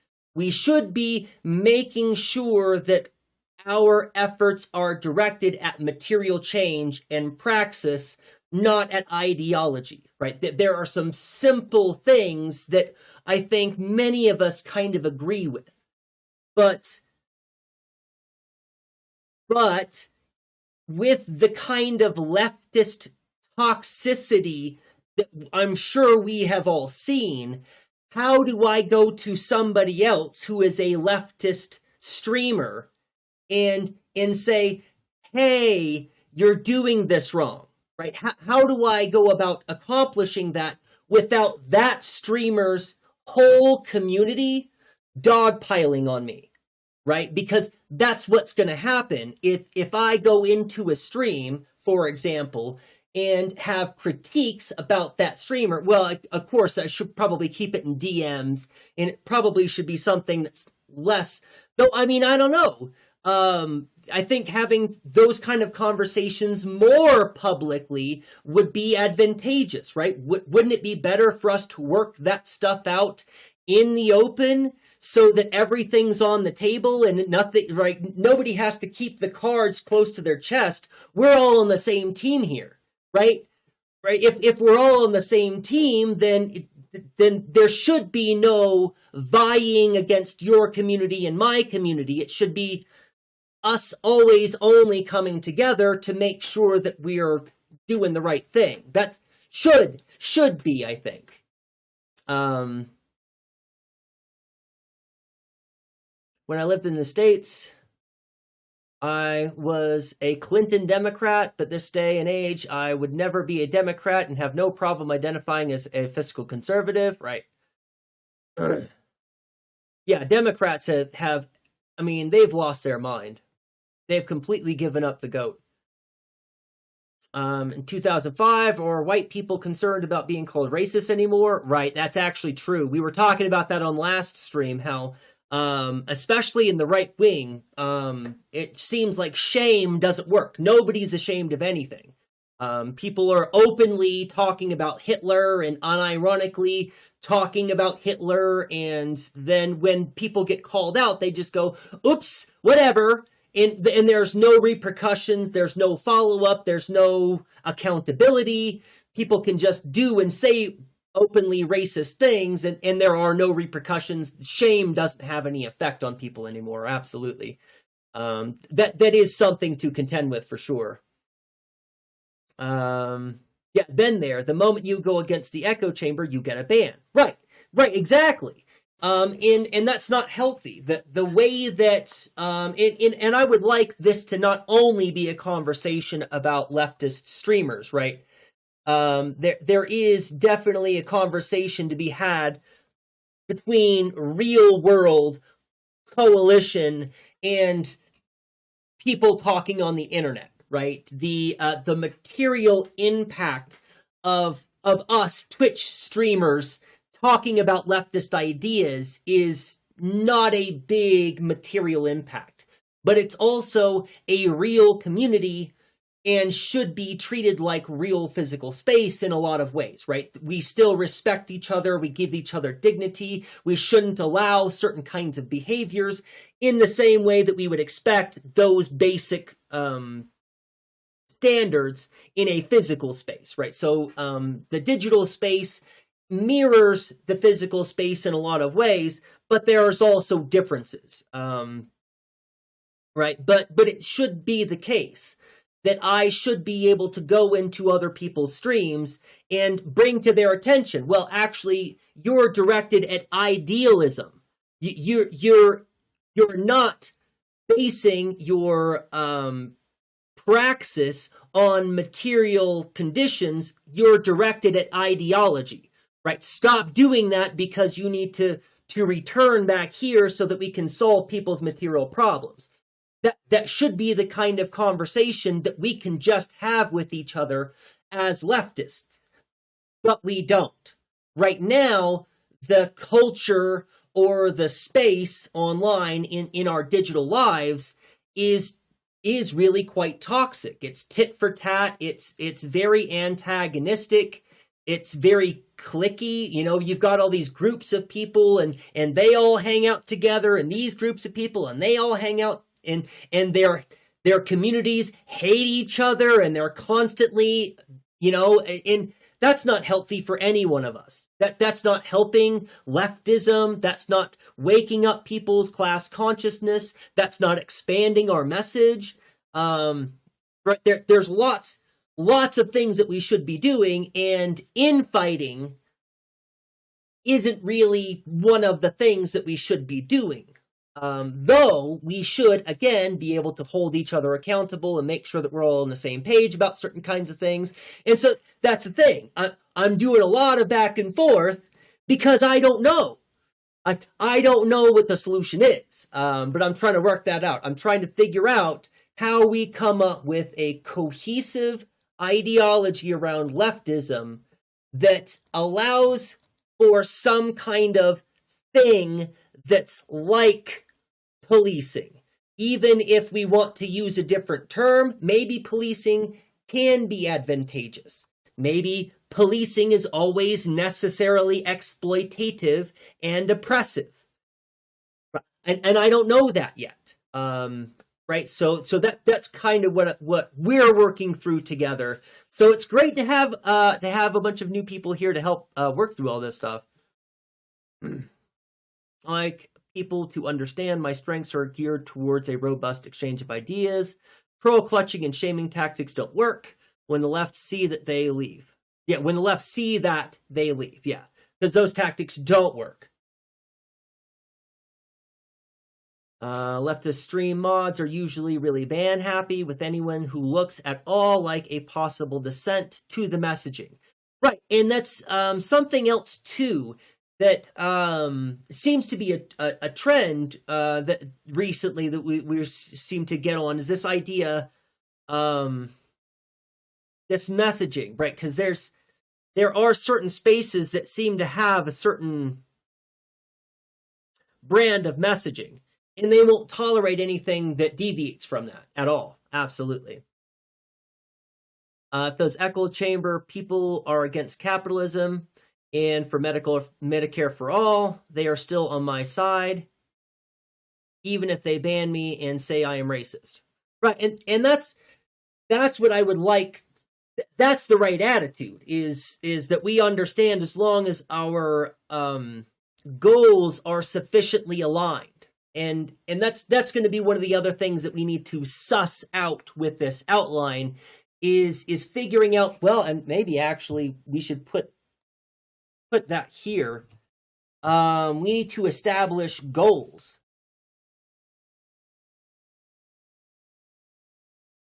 We would want to establish goals that leftists would widely agree to, but are not so constrained, right? We don't want to define. We don't want a limiting definition. We want a definition that allows for organic growth and some dynamics, so that the identity of those established goals, can change with our changing material conditions. But we ought to have clearly aligned enough goals, right? That even if we can't put specifics on the goals, we should have enough consensus or enough alignment that we should be able to come up with something substantive that we can put here. I think political organizing spaces could be restrictive, like authoritarian leftists would not be allowed to do organizing with anti-authoritarian leftists.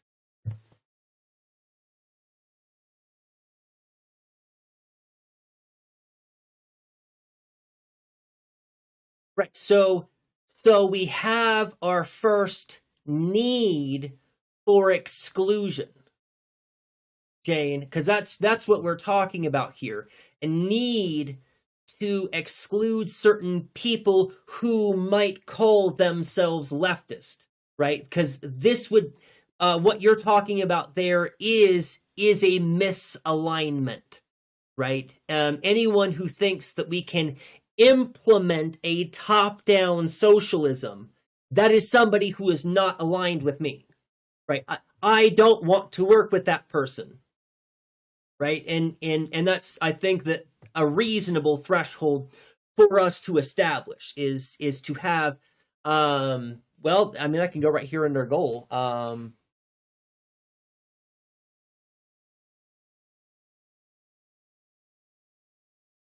Oh, that was right. That's what I wanted to do.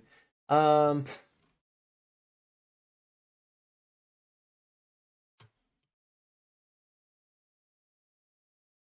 don't know how to make it do the thing that I want it to do.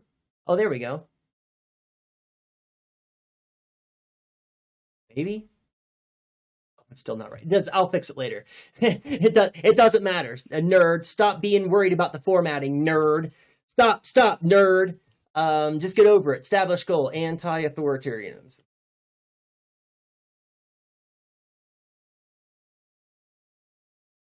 Right, and this is kind of I think a no-brainer. That we would want to exclude authoritarian viewpoints, but there are a lot of, and see, here's the other thing. There are a lot of people who consider themselves leftists and consider themselves Maoist Leninists, calling out some specifics by name, who don't see the top-down implementation as authoritarian necessarily.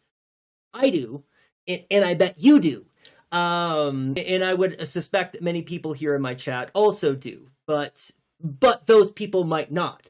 And so that's going to be another thing that we have to work through, is establishing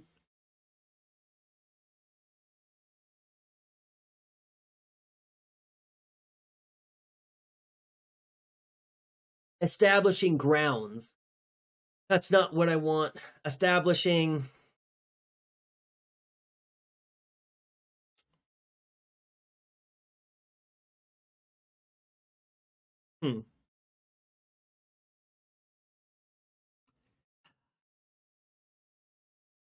It's systems of epistemology. I'm just trying to figure out a less nerdy, less philosophically dense way to talk about it. Well, what we're talking about are differences in systems of epistemology, right? So they understand truths about certain terms, and the way that they understand those truths and terms inform their judgment in such a way that they don't see the things that we see as authoritarian, right? It's not that there's it's not that they fail to understand their own ideology. It's that they understand their ideology in a specific way, built on certain kinds of epistemological frameworks, of epistemological systems. The systems of truth and knowledge, which inform their judgment and inform how they go about making evaluations pre-evaluation, right? Pre-thoughtful, deliberative judgment.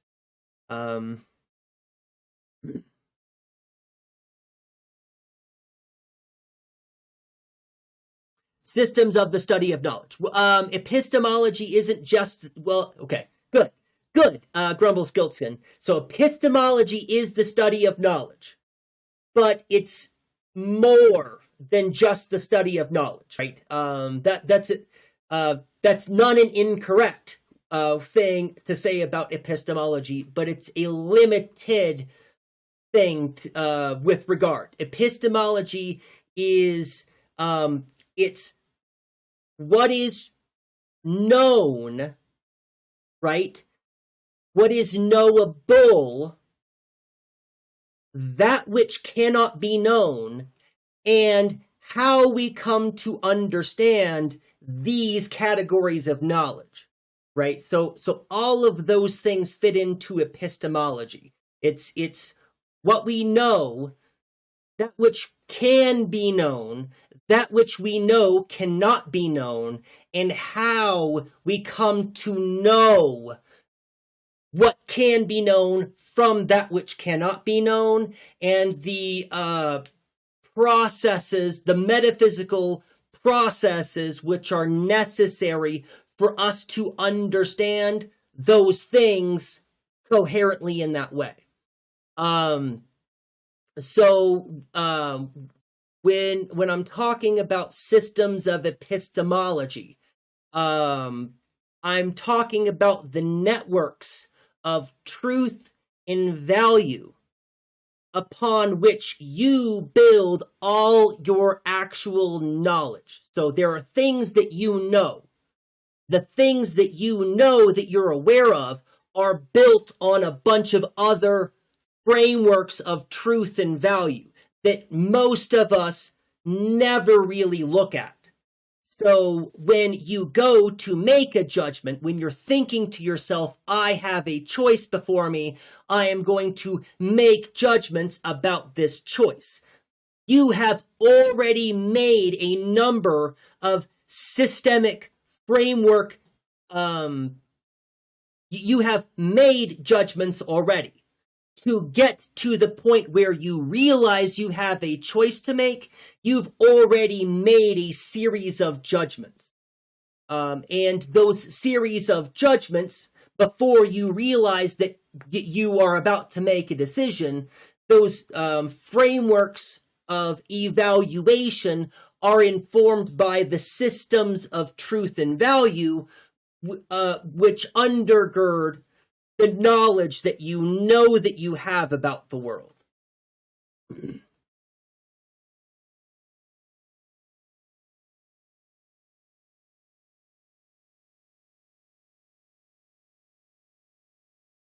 I think it's important to identify when somebody is an accepted leftist. Oh, no, you're good. Well, see, that there's also, well, do I want to go down that road?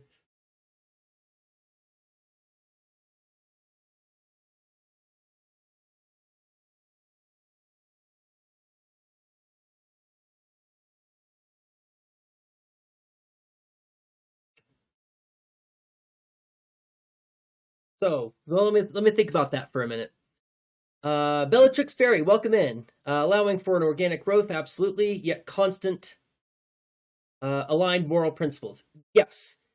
That is exactly what we're trying to accomplish. Something that allows for organic growth, but has boundaries, right? There are certain guideposts, and there are boundaries past which we can't go, right? We can't accept authoritarianism. We can't accept homophobia. We can't accept racism. We can't accept any kind of patriarchal organization. We need to be able to reject those, right? But what do we do positively? Those are the negatives. Those are the things that we don't want and the things that we want to avoid. But what do we want, right? And that's the difficult thing. It's where we're trying to come to. So by anti-authoritarian, they are being authoritarian. Right, you're talking about yes. I remember what we were talking about then.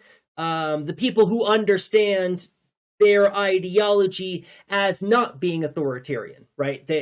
We look at their ideology and we recognize that's top down and authoritarian, right? But when they look at it, they understand the world in a way that they don't see the authoritarian aspect. Yes, so it's exactly that.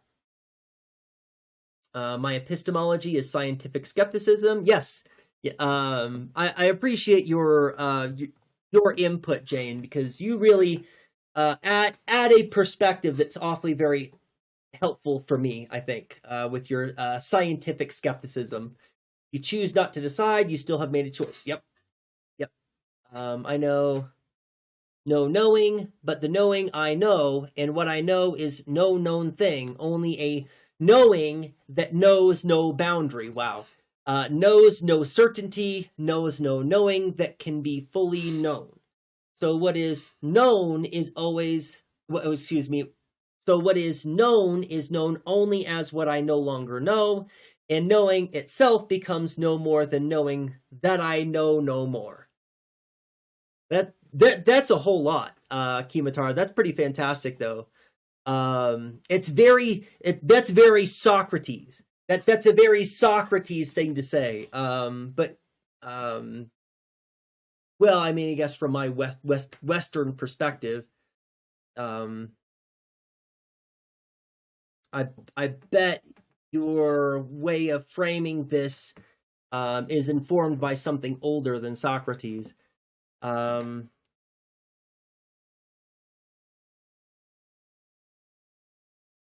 What I know is known thing. Only a knowing that knows no boundary, right? Am I trying to make a leftist constitution? Well, it's something like that, right? So what the way that I would like to express this, apolitical daddy, and I thought you were here when I expressed this last stream, but what I would like is for us in our space to be able to accomplish something. And that thing that we accomplish will change the way that we are, such that we can go to other places and bring with us the thing that we are doing here. And when we do that, the thing that we are doing here spreads to those other places too.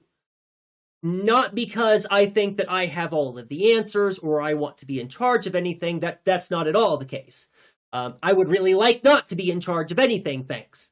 But I would like for us to develop something that is itself sublime. And I mean this in the philosophical sense, which I think that we've talked about before, apolitical daddy. The sublime is something that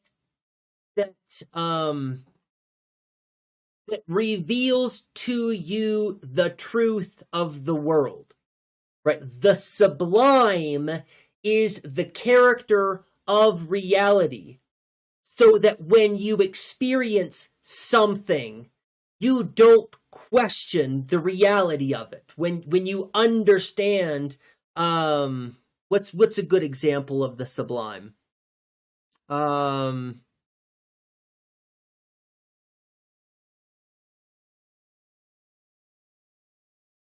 I always want to go to geometry, but there's got to be a better way to right.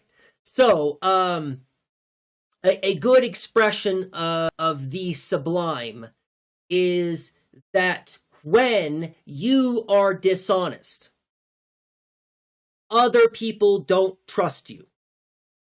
Right? This is a statement which makes sense rationally. But when you live your life as a being in the world and you experience your own dishonesty with the natural consequence that people don't trust you, right? This is a truth of the world which reveals itself to you, that when you grasp that concept. Oh, the reason why people don't trust me is because I have said untrue things, right? There's a relationship between the cause and effect relationship between these two states of affairs, right? And that relationship is itself sublime, right? There's not a body of people who goes around deciding who said untrue things and telling other people not to trust that untrue speaker, right? That it's a natural consequence that happens because of the nature of the world being the way that the world is. And the truth of it is itself sublime. You can argue with it as much as you would like, but it will still remain to be the case. That if you tell lies, then the people around you will begin to not trust the things that you say. And the truth of that is in the world. It's a true state of affairs about the world that can become clear to you, right? And it might become more clear to you, or less clear to some of us, right? And that's the trick of the sublime, is that it's not one of the mistakes that people say in philosophy is they refer to self-evident truths, which I believe no such thing exists. As a professional philosopher, I would like to assert that I believe that there are no such things as self-evident truths. There are truths which become obvious to us at some point because we have paid attention enough, or because somebody else has pointed it out to us, right? We might become aware of this truth, which has the quote-unquote name self-evident, but it's not obvious to everyone. If it was obvious to everyone, it would just be truth. Anyway.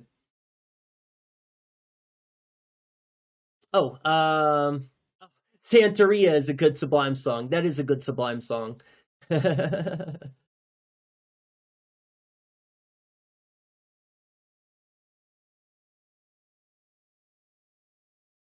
I used to be very on the north-south political compass.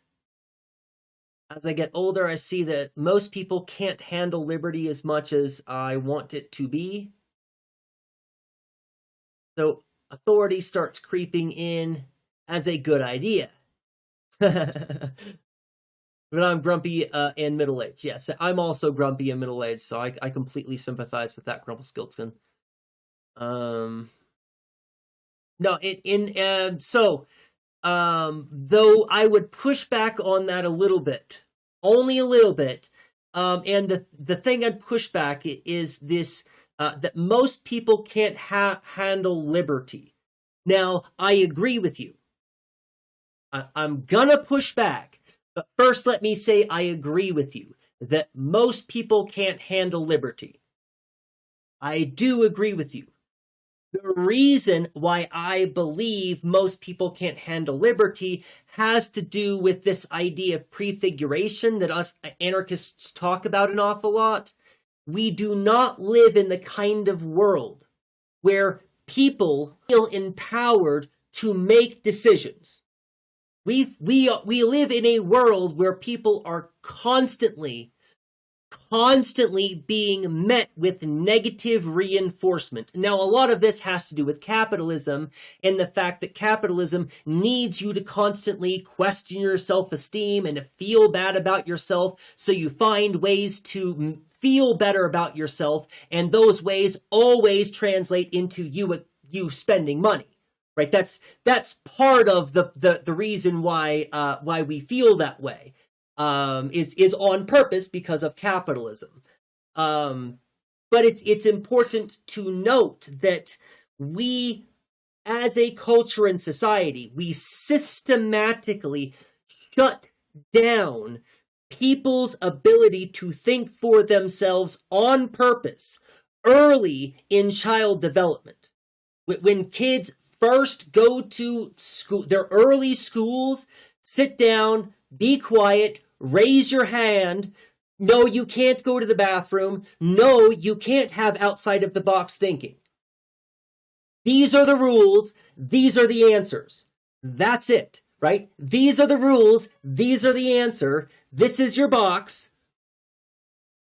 That's it. And so part of the reason why people can't handle liberty, which is, again, something I agree with, is because of the kind of world that we've built. I believe that we can build a different kind of world where we teach our children differently.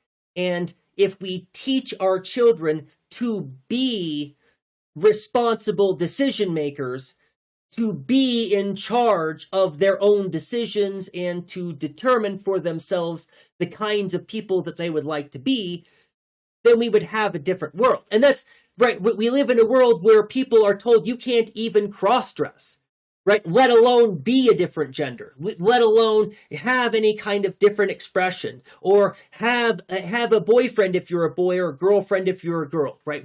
And we shut down possibilities as much as we possibly can. We shut down creativity. We shut down diversity. We shut down different systematically, so that people become conditioned to just be normal, which we've talked about on this stream several times. Myth is a myth. There's no such thing as normal. It doesn't exist. It's a tool of the oppressor to make you feel insecure in how you are, however it is that you are.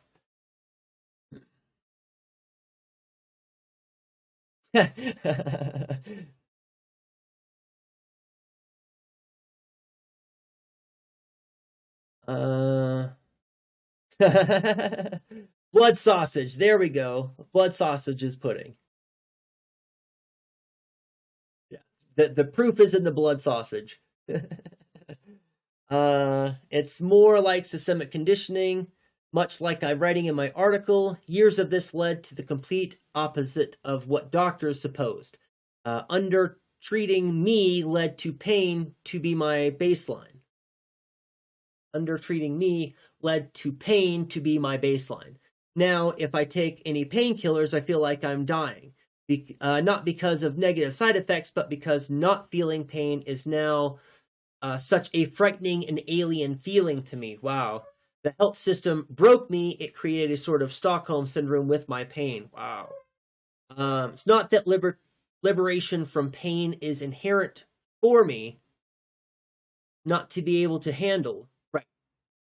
It's that the system itself incentivizes it. If the system was abolished and was gently brought back, then the liberation of pain is not only possible but realistic. But that's a really good analogy, Kimatara. I'm sorry for what the medical industry has done to you personally. That sounds hellish. But your analogy is spot on, and I think that really does a great job of illustrating the idea. Not that liberation. Oligarchy, crony capitalism really wants a peasant class.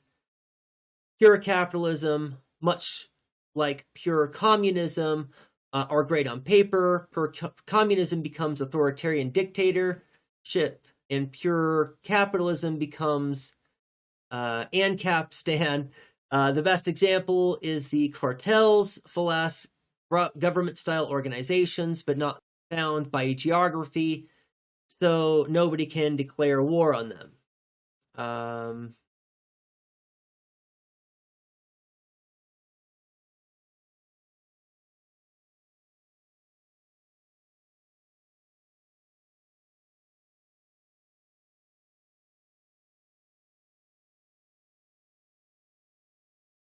I'm trying to decide. Let's do this. Let's do this first. I'll come back to that, Grumple Sculpton. I'll come right back to that. But first, I want to talk about this thing that Matt just posted. My company changed my phone system, and now it automatically transcribes each call. Not a fan. That doesn't seem right to me, because if it's transcribing, there's a list. There's like it's being cataloged somewhere. Yeah, that seems like a breach of privacy. But if you've signed some kind of employment contract, you probably have signed away your right to privacy by signing that contract. In for employers, that's pretty much the case. So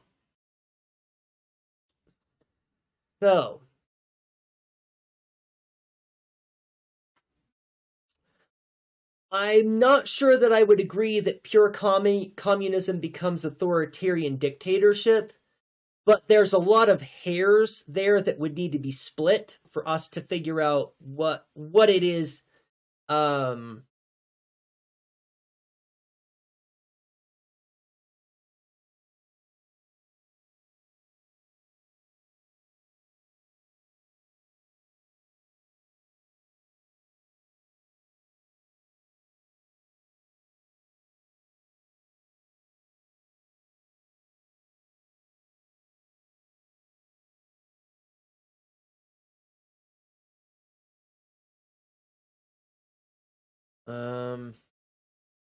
Yeah, I mean, I don't think it's even worth it for me to split those hairs, though. That's what I'm, because I don't think it really matters at the end of the day, because I'm not a big fan of pure communism anyway. I don't think that pure communism necessarily ends in authoritarianism.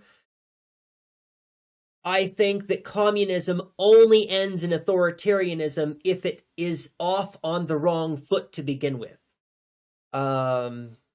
Right. So in that's the thing. If we have to force people, right? If we have to make people, right? We are already creating an evil, horrible world which will be authoritarian. It doesn't matter if we're trying to help people by making them. It doesn't matter what our intention is. If we're making people, we're creating a bad world. And I think that's where the assumption comes in that communism automatically leads to authoritarianism, because the general impression is that people are not going to want to do communism.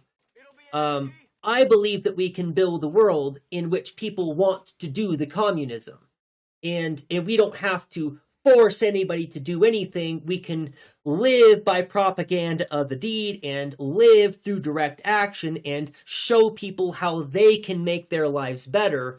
And that could lead to a grassroots understanding of how to build power up, right? If we are building power up, then we are building institutions which will last. If we are building down, then we are authoritarian. Right? If we are ever making people, forcing people, or even if we're just organizing structures to move and manipulate people without their knowledge, even if we were to try to do that, those kinds of tactics will always be unsuccessful and will always lead us to an end which is going to be the same as the place that we left: authoritarianism or some form of coercion, right? We can't leave the oppression in that way of thinking. I think I'm still pretty democratic. I think I am still pretty democratically for an authoritarian, strong government. I think it is still the best way to treat everyone in a nice, socialist, empathetic way.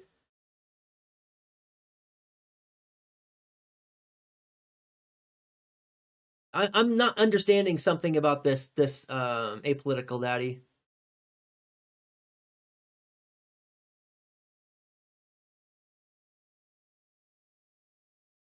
I'm not at all stuck on my view.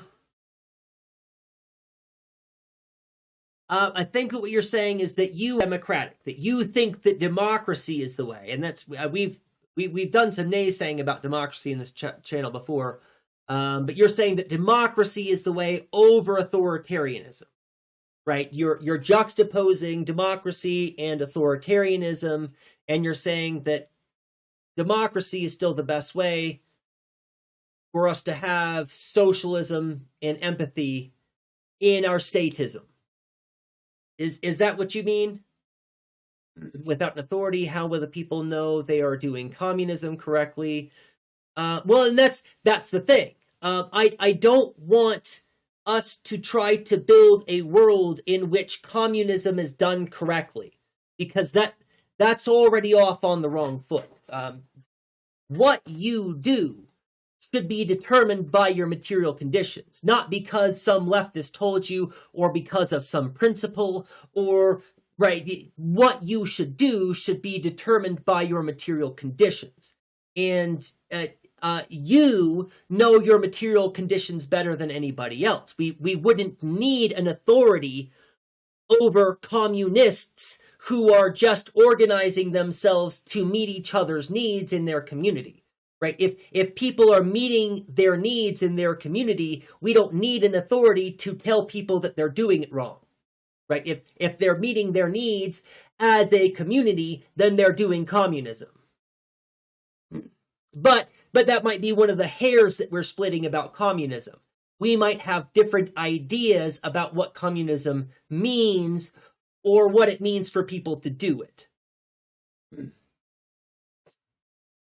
I mean, I also don't think democracy works in capitalism. Okay. Yes, I also don't think that democracy works in capitalism. Okay. I think that's a sacrifice worth it, especially for the near future.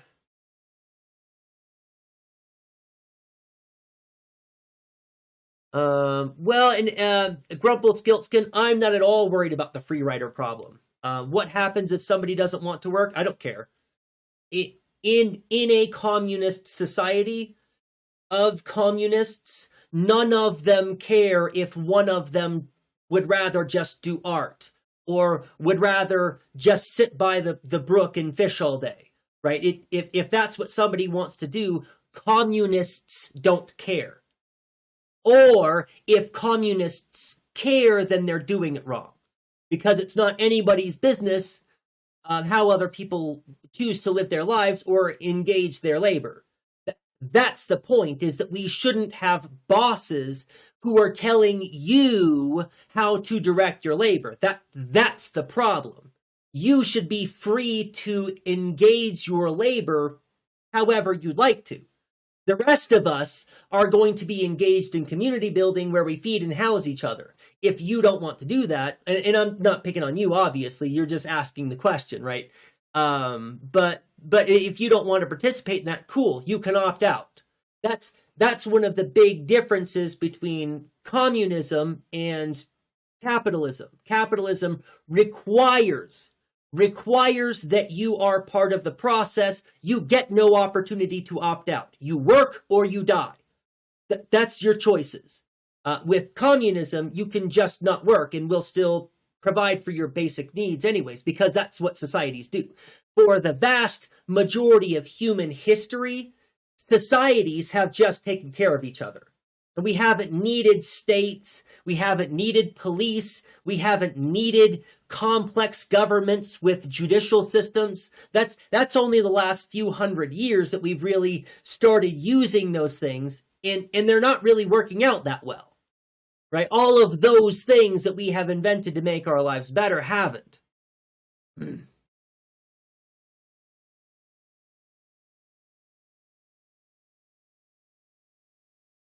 If the end goal is utopian communism, aim that way, but change material conditions until you get there one at a time. Yeah, and that's the thing, that we can't be detached, right? And that's another disconnect, Grumple-Skiltskin, is where we want to be is way over here. But our material conditions are way over here, and we're nowhere even close to the kind of world that I'm imagining that we would kind of build. We would need to be here before we could build this kind of world, and we're not even close to there yet, right? So there is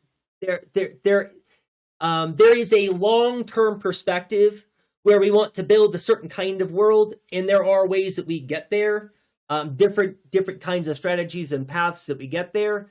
Right, we tomorrow we cannot trust that people are not going to be self-serving. Tomorrow we cannot trust a world without police because we have built a world without police. Police are bad and they are not good for the world, but if we just did away with them tomorrow, tomorrow's day is going to be worse off, right? Because we have this mechanism and it does things and it does prevent some people from committing some of the crimes, right? So we want a world without police, but we are not close yet to the material conditions where we can start creating a world yet where we don't have police. Blank slate, clean sweep takes mass buy-in and parallel systems. Yeah. Okay, but do you have good arguments for how it would work? Obviously, that comes with a lot of problems. It comes when people are free to do what they want to engage their labor. If they opt out, but everyone is in the system, is relying on everyone else in the system. It's really not that big of a problem, Grumpelstiltskin. There's been lots of studies on systems theory. I would check out some stuff on systems theory. Would be a good way to crack that nut. Or thanks, Matt. Just get rid of that. Appreciate that. Good looking out.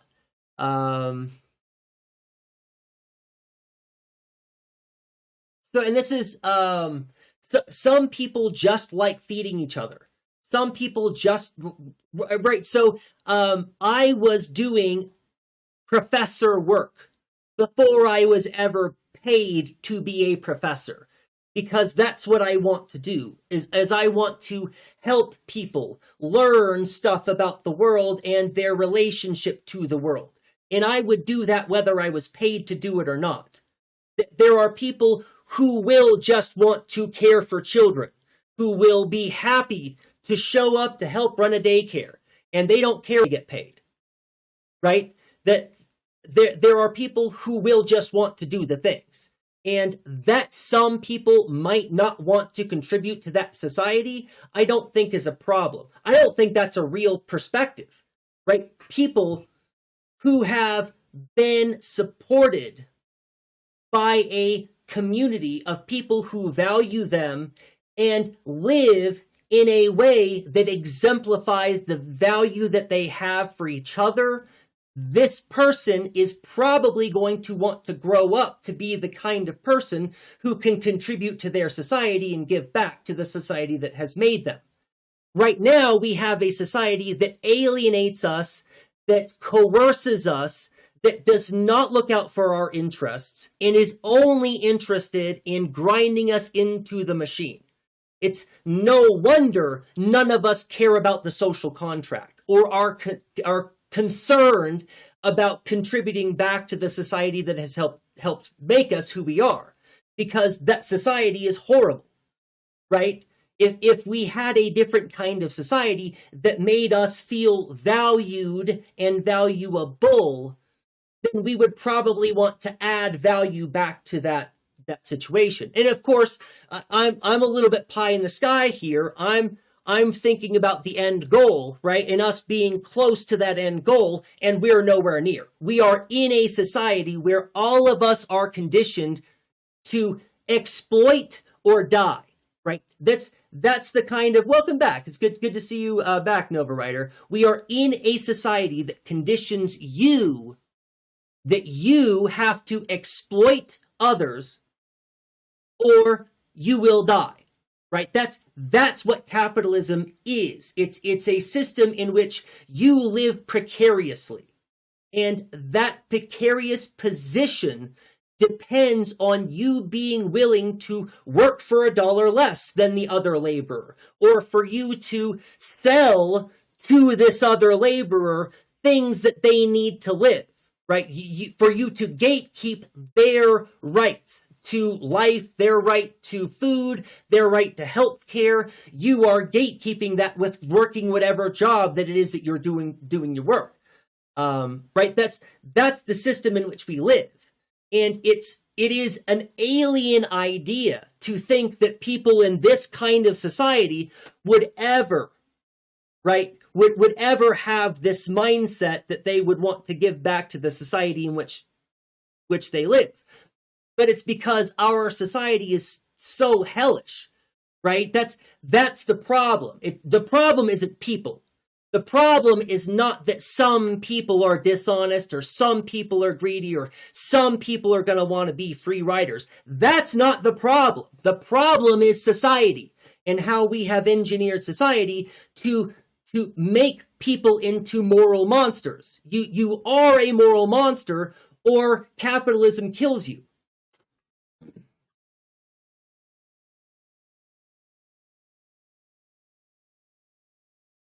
Concept seems like it would possibly lurk in a culture like Japan, where being idle is seen as dishonorable. And again, I think that you are overestimating the number of people who would want to sit around and do nothing versus the amount of people who would want to engage in meaningful activity. That's the difficulty that I have. I've sat around and done nothing. I've done that before. It's not very fulfilling. And it's very short-lived, right? So I had a unique experience. Once, I used to be a store manager for a major retail company, and I made nearly $40,000. It was like 38.9, right? Was my bring home yearly, and I got fired from this job. It was impossible for me to find another job that was going to pay more than the unemployment I was collecting from the job that I got fired from, right? So I went out of my way to remain unemployed because it was more advantageous paycheck-wise than for me to look for a job. And it was miserable. The first month I was doing it, I was having a great time playing video games for 8-10 hours a day, drinking a whole bunch of beer, not doing anything all day. But after about a week, that gets old. After 2 weeks, you want to do something other than just sitting around and doing nothing all of the time. You want to do something, right? I started learning new languages. I started reading a whole lot. I decided to go back to school and get a degree because I was sitting around bored out of my mind with nothing to do. People don't want to do nothing. Nobody actually wants to do nothing with all of their time. Right? People enjoy their leisure because they are dedicated to a life of work, where they have to work or die. So they enjoy getting the leisure and they think that that leisure time is freedom, right? And this is part of the difficulty that you might be having is you might be the kind of person that sees working a job, and then you go home and then you have freedom. No! Not being at work is not freedom.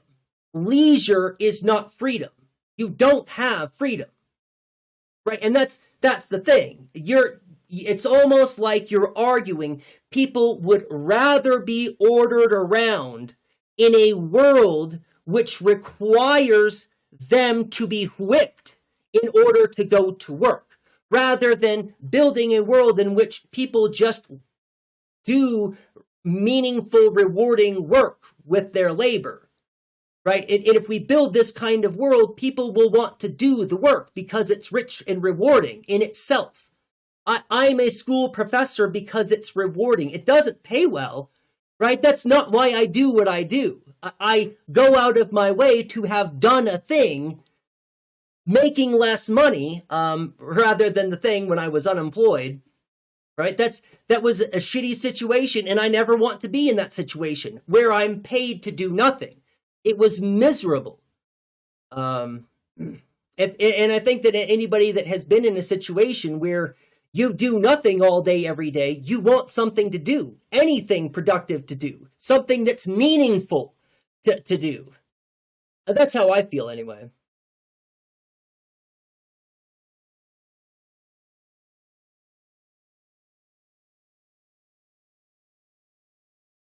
Oh, and I wanted to address this too. The apolitical daddy said the fact you're smart and not at all close to my view makes me question my view. And I'm not smart. Let me just go ahead and dispel that. I am not smart. I don't have anything figured out. I don't know all of the things at all. I've read a lot of philosophy. I've picked up some wisdom along the years that I've been around, but I'm not smart, apolitical daddy. And I think that your ideas are valid and valuable too. One of the reasons why I like you being here and I keep encouraging you to come back is because I like the fact that we don't always agree on things, that you have a different perspective. Right? That is good. And how is that, and how and what is possible we disagree. Yeah, but that's the thing. But we both agree that a better world is possible. Well, then again, you're a determinist, so you might not actually agree that a better world is possible. But you believe it enough that you're still here. Thank you again, Matt, for taking care of that person who popped in. There is an irreducible minimum here. Oh, that was a long time ago. I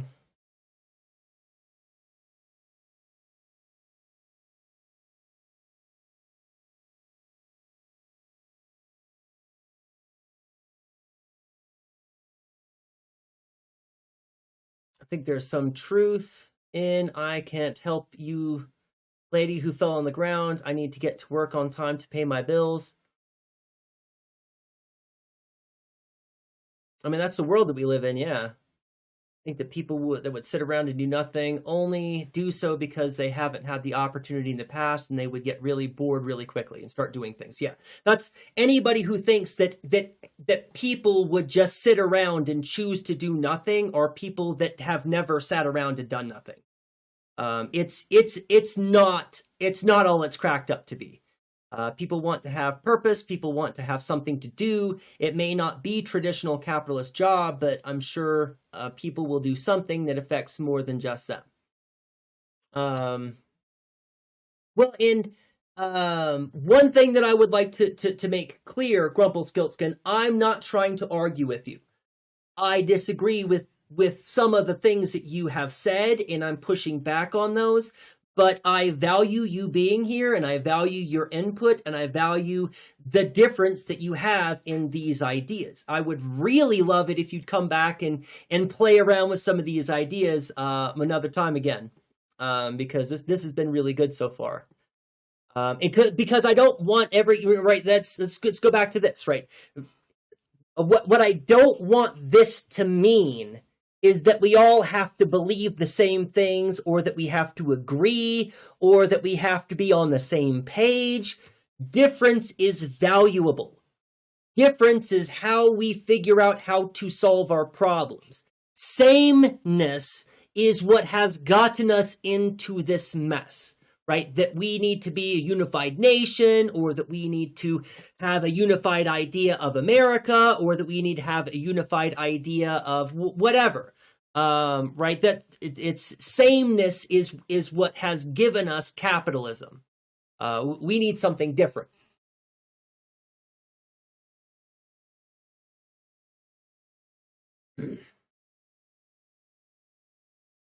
Oh yeah, okay. So is participating in this chat doing something? That is a very much yes. So let's go back to the conversation I started to have here, right, where we're talking about the differences in our physical spaces and digital spaces. So I'll take a moment and say the Marcus thing from Struggle 4, right? What every one of us should be doing is getting engaged in real world organizations in the world, so so that we can make material changes. That is not a possibility for everyone. It's simply not. And I'm not calling out Marcus, right? I don't think that Marcus is being ableist when he is making this claim that he does often on stream. I think that that's the thing that he should be doing. I think that he's saying the right words, right? Instead of having the right opinion, right? Just having the right opinion on a website doesn't do anybody any good, right? Having the right ideas, having the right answer on a website, on the internet, that doesn't do anybody any good. Doing things in the real world, that does the good. So I'll agree with Marcus on that. But not everybody can go out and do those kinds of in-the-world organizing with other people. Some people are immunocompromised, can't be around other people. Some people just don't work well in social situations and would like some other avenue, right? And this is one of those other avenues. So there's a sentiment that I believe helps us understand this. Simply, before I get to that, let's talk about the importance of you. Let's take a moment and talk about the importance of you, right? Whoever you are. And this is going back to the conversation that I had with Apolitical Daddy when I was trying to push back against their determinism, right? You have never existed. In all of human history, we've done all the things. We've played the sports, we've written all the songs, right? We've exhausted, there's nothing new under the sun, except that's not true. You are brand fucking new. You have never existed before. Nobody like you has ever existed before. You are the possibility for change. That's what you are. That's why you're important. That's why I'm here yelling at all of the yous on the internet, is because you are really, really valuable, really important, because you are how we make the changes. Because you are different, and you can do things differently than we did yesterday. Right? That's what makes change possible. You, right? The emergence of something which has never happened before. You have never happened before. We determined to change the world in a leftist way. Right. So along with that, right? So, for you to do what it is that you're supposed to do, you have to understand the world. That's why you're here. All of you are here because you're seeking some kind of meaning that you understand isn't in the other places that you've looked. That's why you're here, is because this is doing something to you. And that's not a small thing. Right? And now I'll say the thing that there's an idea that I think helps encapsulate this, and that is surviving is a revolutionary act. Even if you don't throw a Molotov cocktail, even if you don't organize, even if you haven't signed up for a workers' union, if you have survived as an anti-capitalist, you are doing the good work, right? You are undermining capitalism with your existence. Right? And for some of us, this is a much more profound thing, right? Kiamatara, being an indigenous person whose culture is being erased by their government, right? Their existence That they survive the day is a revolutionary act. Just existing, right? This is true for Nova Rider, who is Sami, and whose government is trying to eradicate the existence of those people. Every day that Nova Rider survives is a revolutionary thing. And so to answer your question fully and completely, Jane, yes, being in this chat is doing something, because it's doing something to you. It's doing something for you. It's making you a different kind of person so that you can be the kind of change that you need, that the world needs. That's what we're trying to do, I think.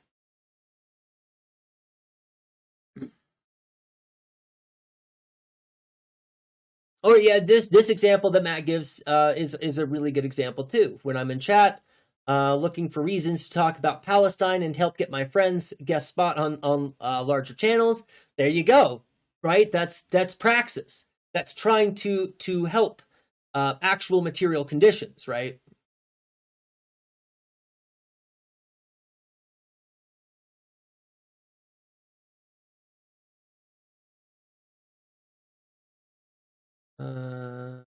Yeah, I agree that a better world is possible. Good. That's yeah, good. That's why we're here. Is we agree that a better world is possible. There is an amount of zen in doing nothing. Most people aren't into that though. Right. That's Wu Wei is the one that I prefer. Effortless effort, right? Where it's not doing nothing, but you're not resisting the will of the universe. But there is this amount of zen too that's there. Yeah, for sure. 100%. I think I disagree with you on most things. I used to debate shows. I think having conversations is way more productive to get more people to think. Right. I would like to be able to exchange our ideas, and we're directed enough in the right direction, in the same direction that we can just disagree. You know, it's like we're walking down the same path to the same relative place, right? We're not going to sit at the same table when we get there necessarily, but we can have a conversation on the way because we're both headed in the same direction. Right? There's so I think that analogy works out well. I agree with you a lot. I'm sure that once we start talking about a few hot topics, we will have opposite opinions. Like Madeline Pendleton and Christian Divine Discourse. Right. Right. Now I remember, I was like, wait, yeah. I think I'm thinking of because of becoming more active in a political party. Interesting, apolitical daddy. You are stateside. Do you live in the United States, apolitical daddy? Started getting involved certain ways in. If I started getting involved certain ways in person, I could potentially compromise my other work. Right. So that's another reason why it's difficult to get engaged in organizing work.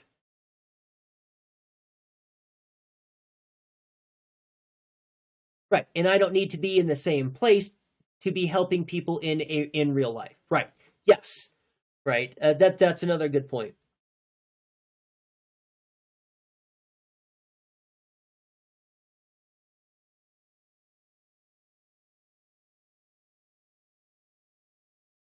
How am I not a capitalist?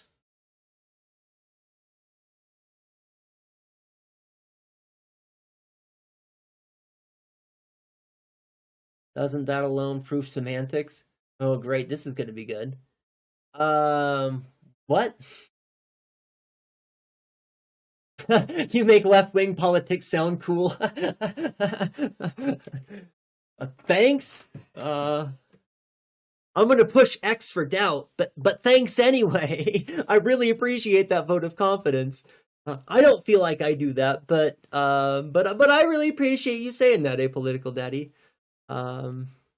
Yep, I'm trans and I'm surviving the United States of fascism. Right, right. Your existence, Jane, just by existing as a trans person, is revolutionary. It's a radical act for you to exist in the world.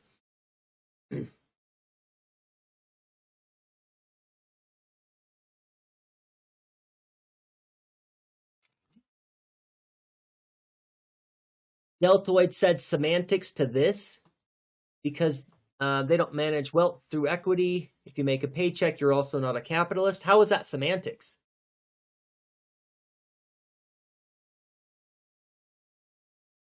No, because capitalism is the management of money. That's what capitalism is. If you don't own capital, you are not a capitalist. You are a laborer. That's there's no semantics there.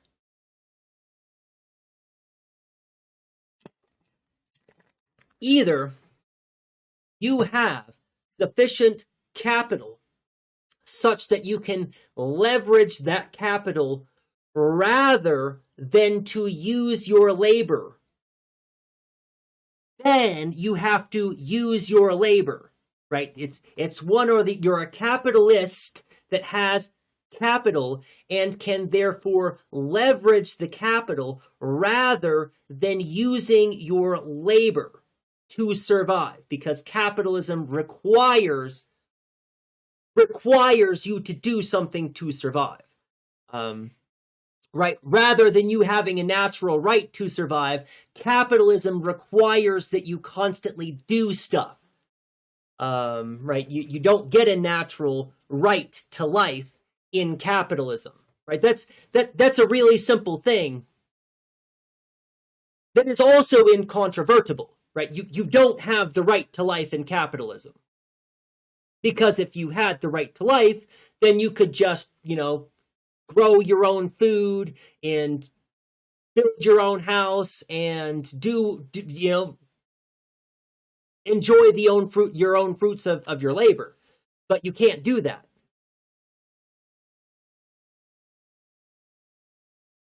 Anyway.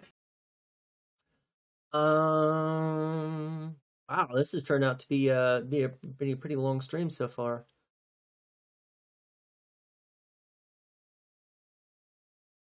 Like how open-minded people here are gets. Yeah. That's right. I knew that you were on that side of the pond. And you're thinking about getting.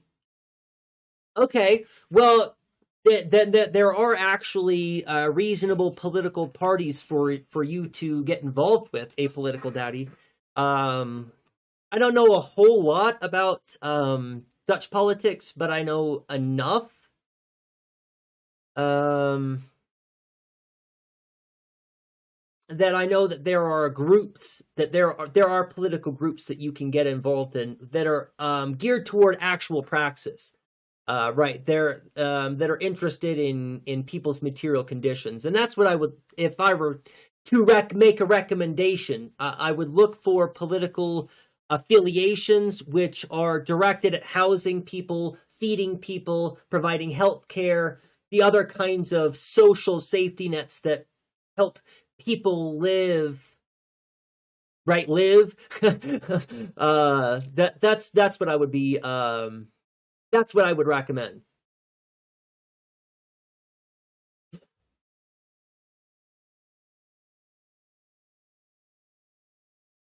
Mm.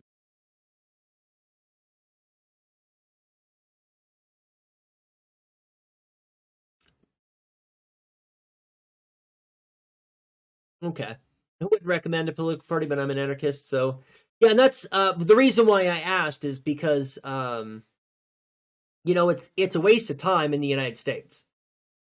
Period. It is a waste of time to engage in electoral politics in the United States.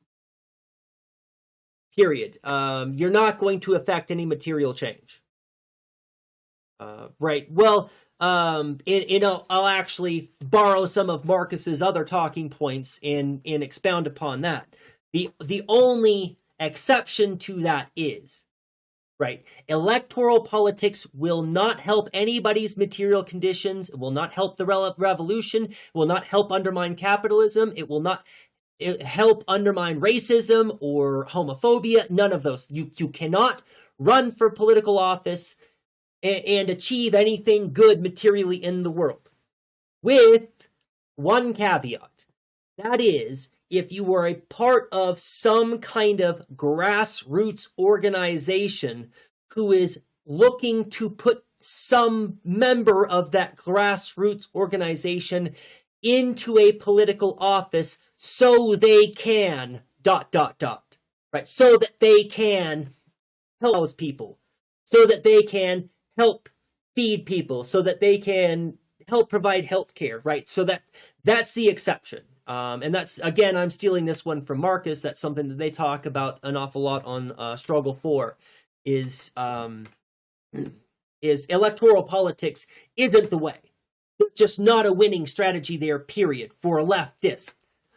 With that caveat, if you are part of a grassroots organization is putting somebody into an elected office so that they can ... then that's something that's worthy.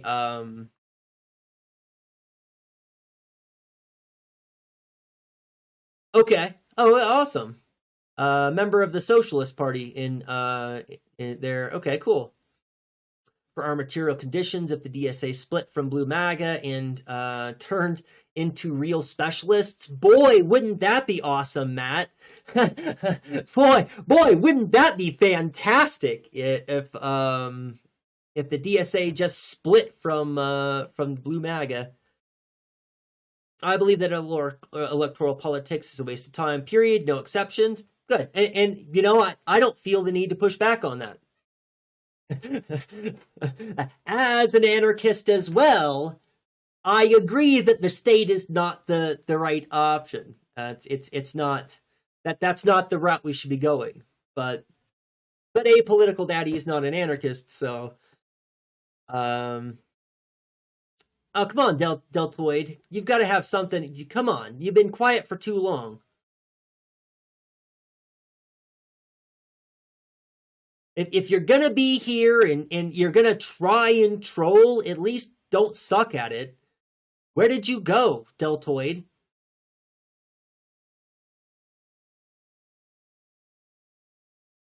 Oh well. I guess they got bored because I wasn't taking the bait.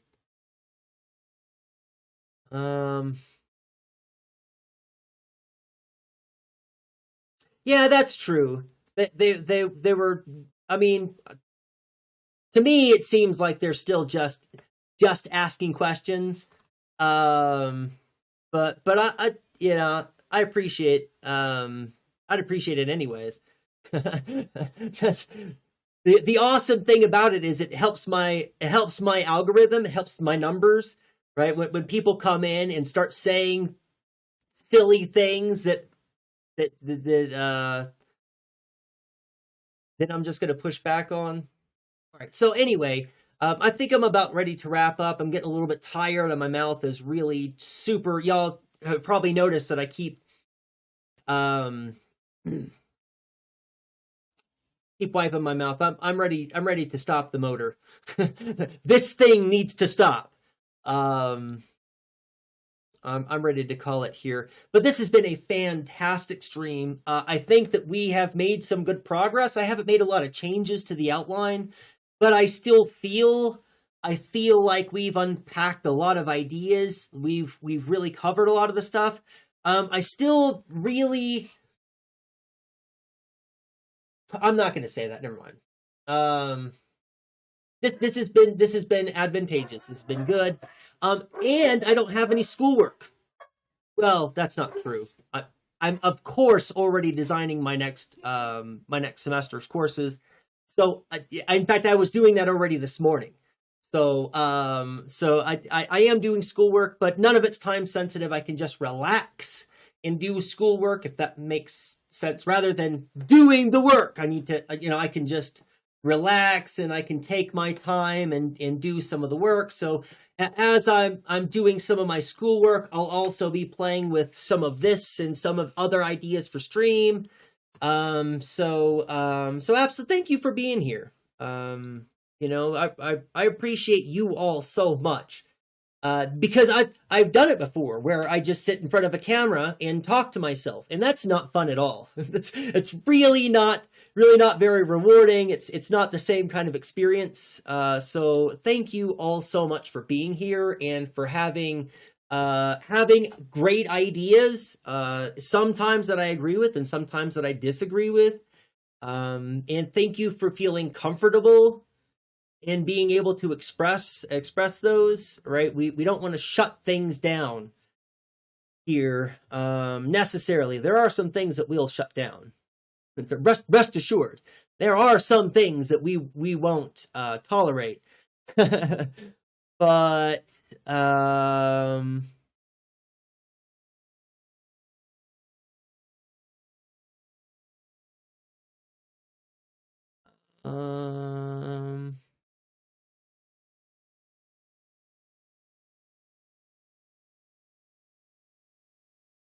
does anybody have a good raid target? Most of the raid targets I would... Oh, well, no, right, here we go. Let's go to Ray K. It's been a long time since we've gone into Ray K. There you go. There's somebody I don't like. Usually I like to target streamers that are smaller. But Ray K is kind of on the smaller side, way bigger than me, so, but kind of on the smaller side. We'll go and check them out, see what they're up to. Good. Yep, raiding out. Hey, yeah, Ray K. That's funny. You had just yeah, that's awesome. Kakite ano. Kiyamatara, it's so good to see you. I appreciate you so much. Like intelligent conversation, not team sports. Right. That's the thing. I don't need everyone to be rooting for my team. Right? Here I am giving advice to apolitical daddy to go to engage with their socialist group, even though I don't really like socialism so much. I'm aligned kind of with communism, but I'm more of an anarchist. But I don't care what your brand is.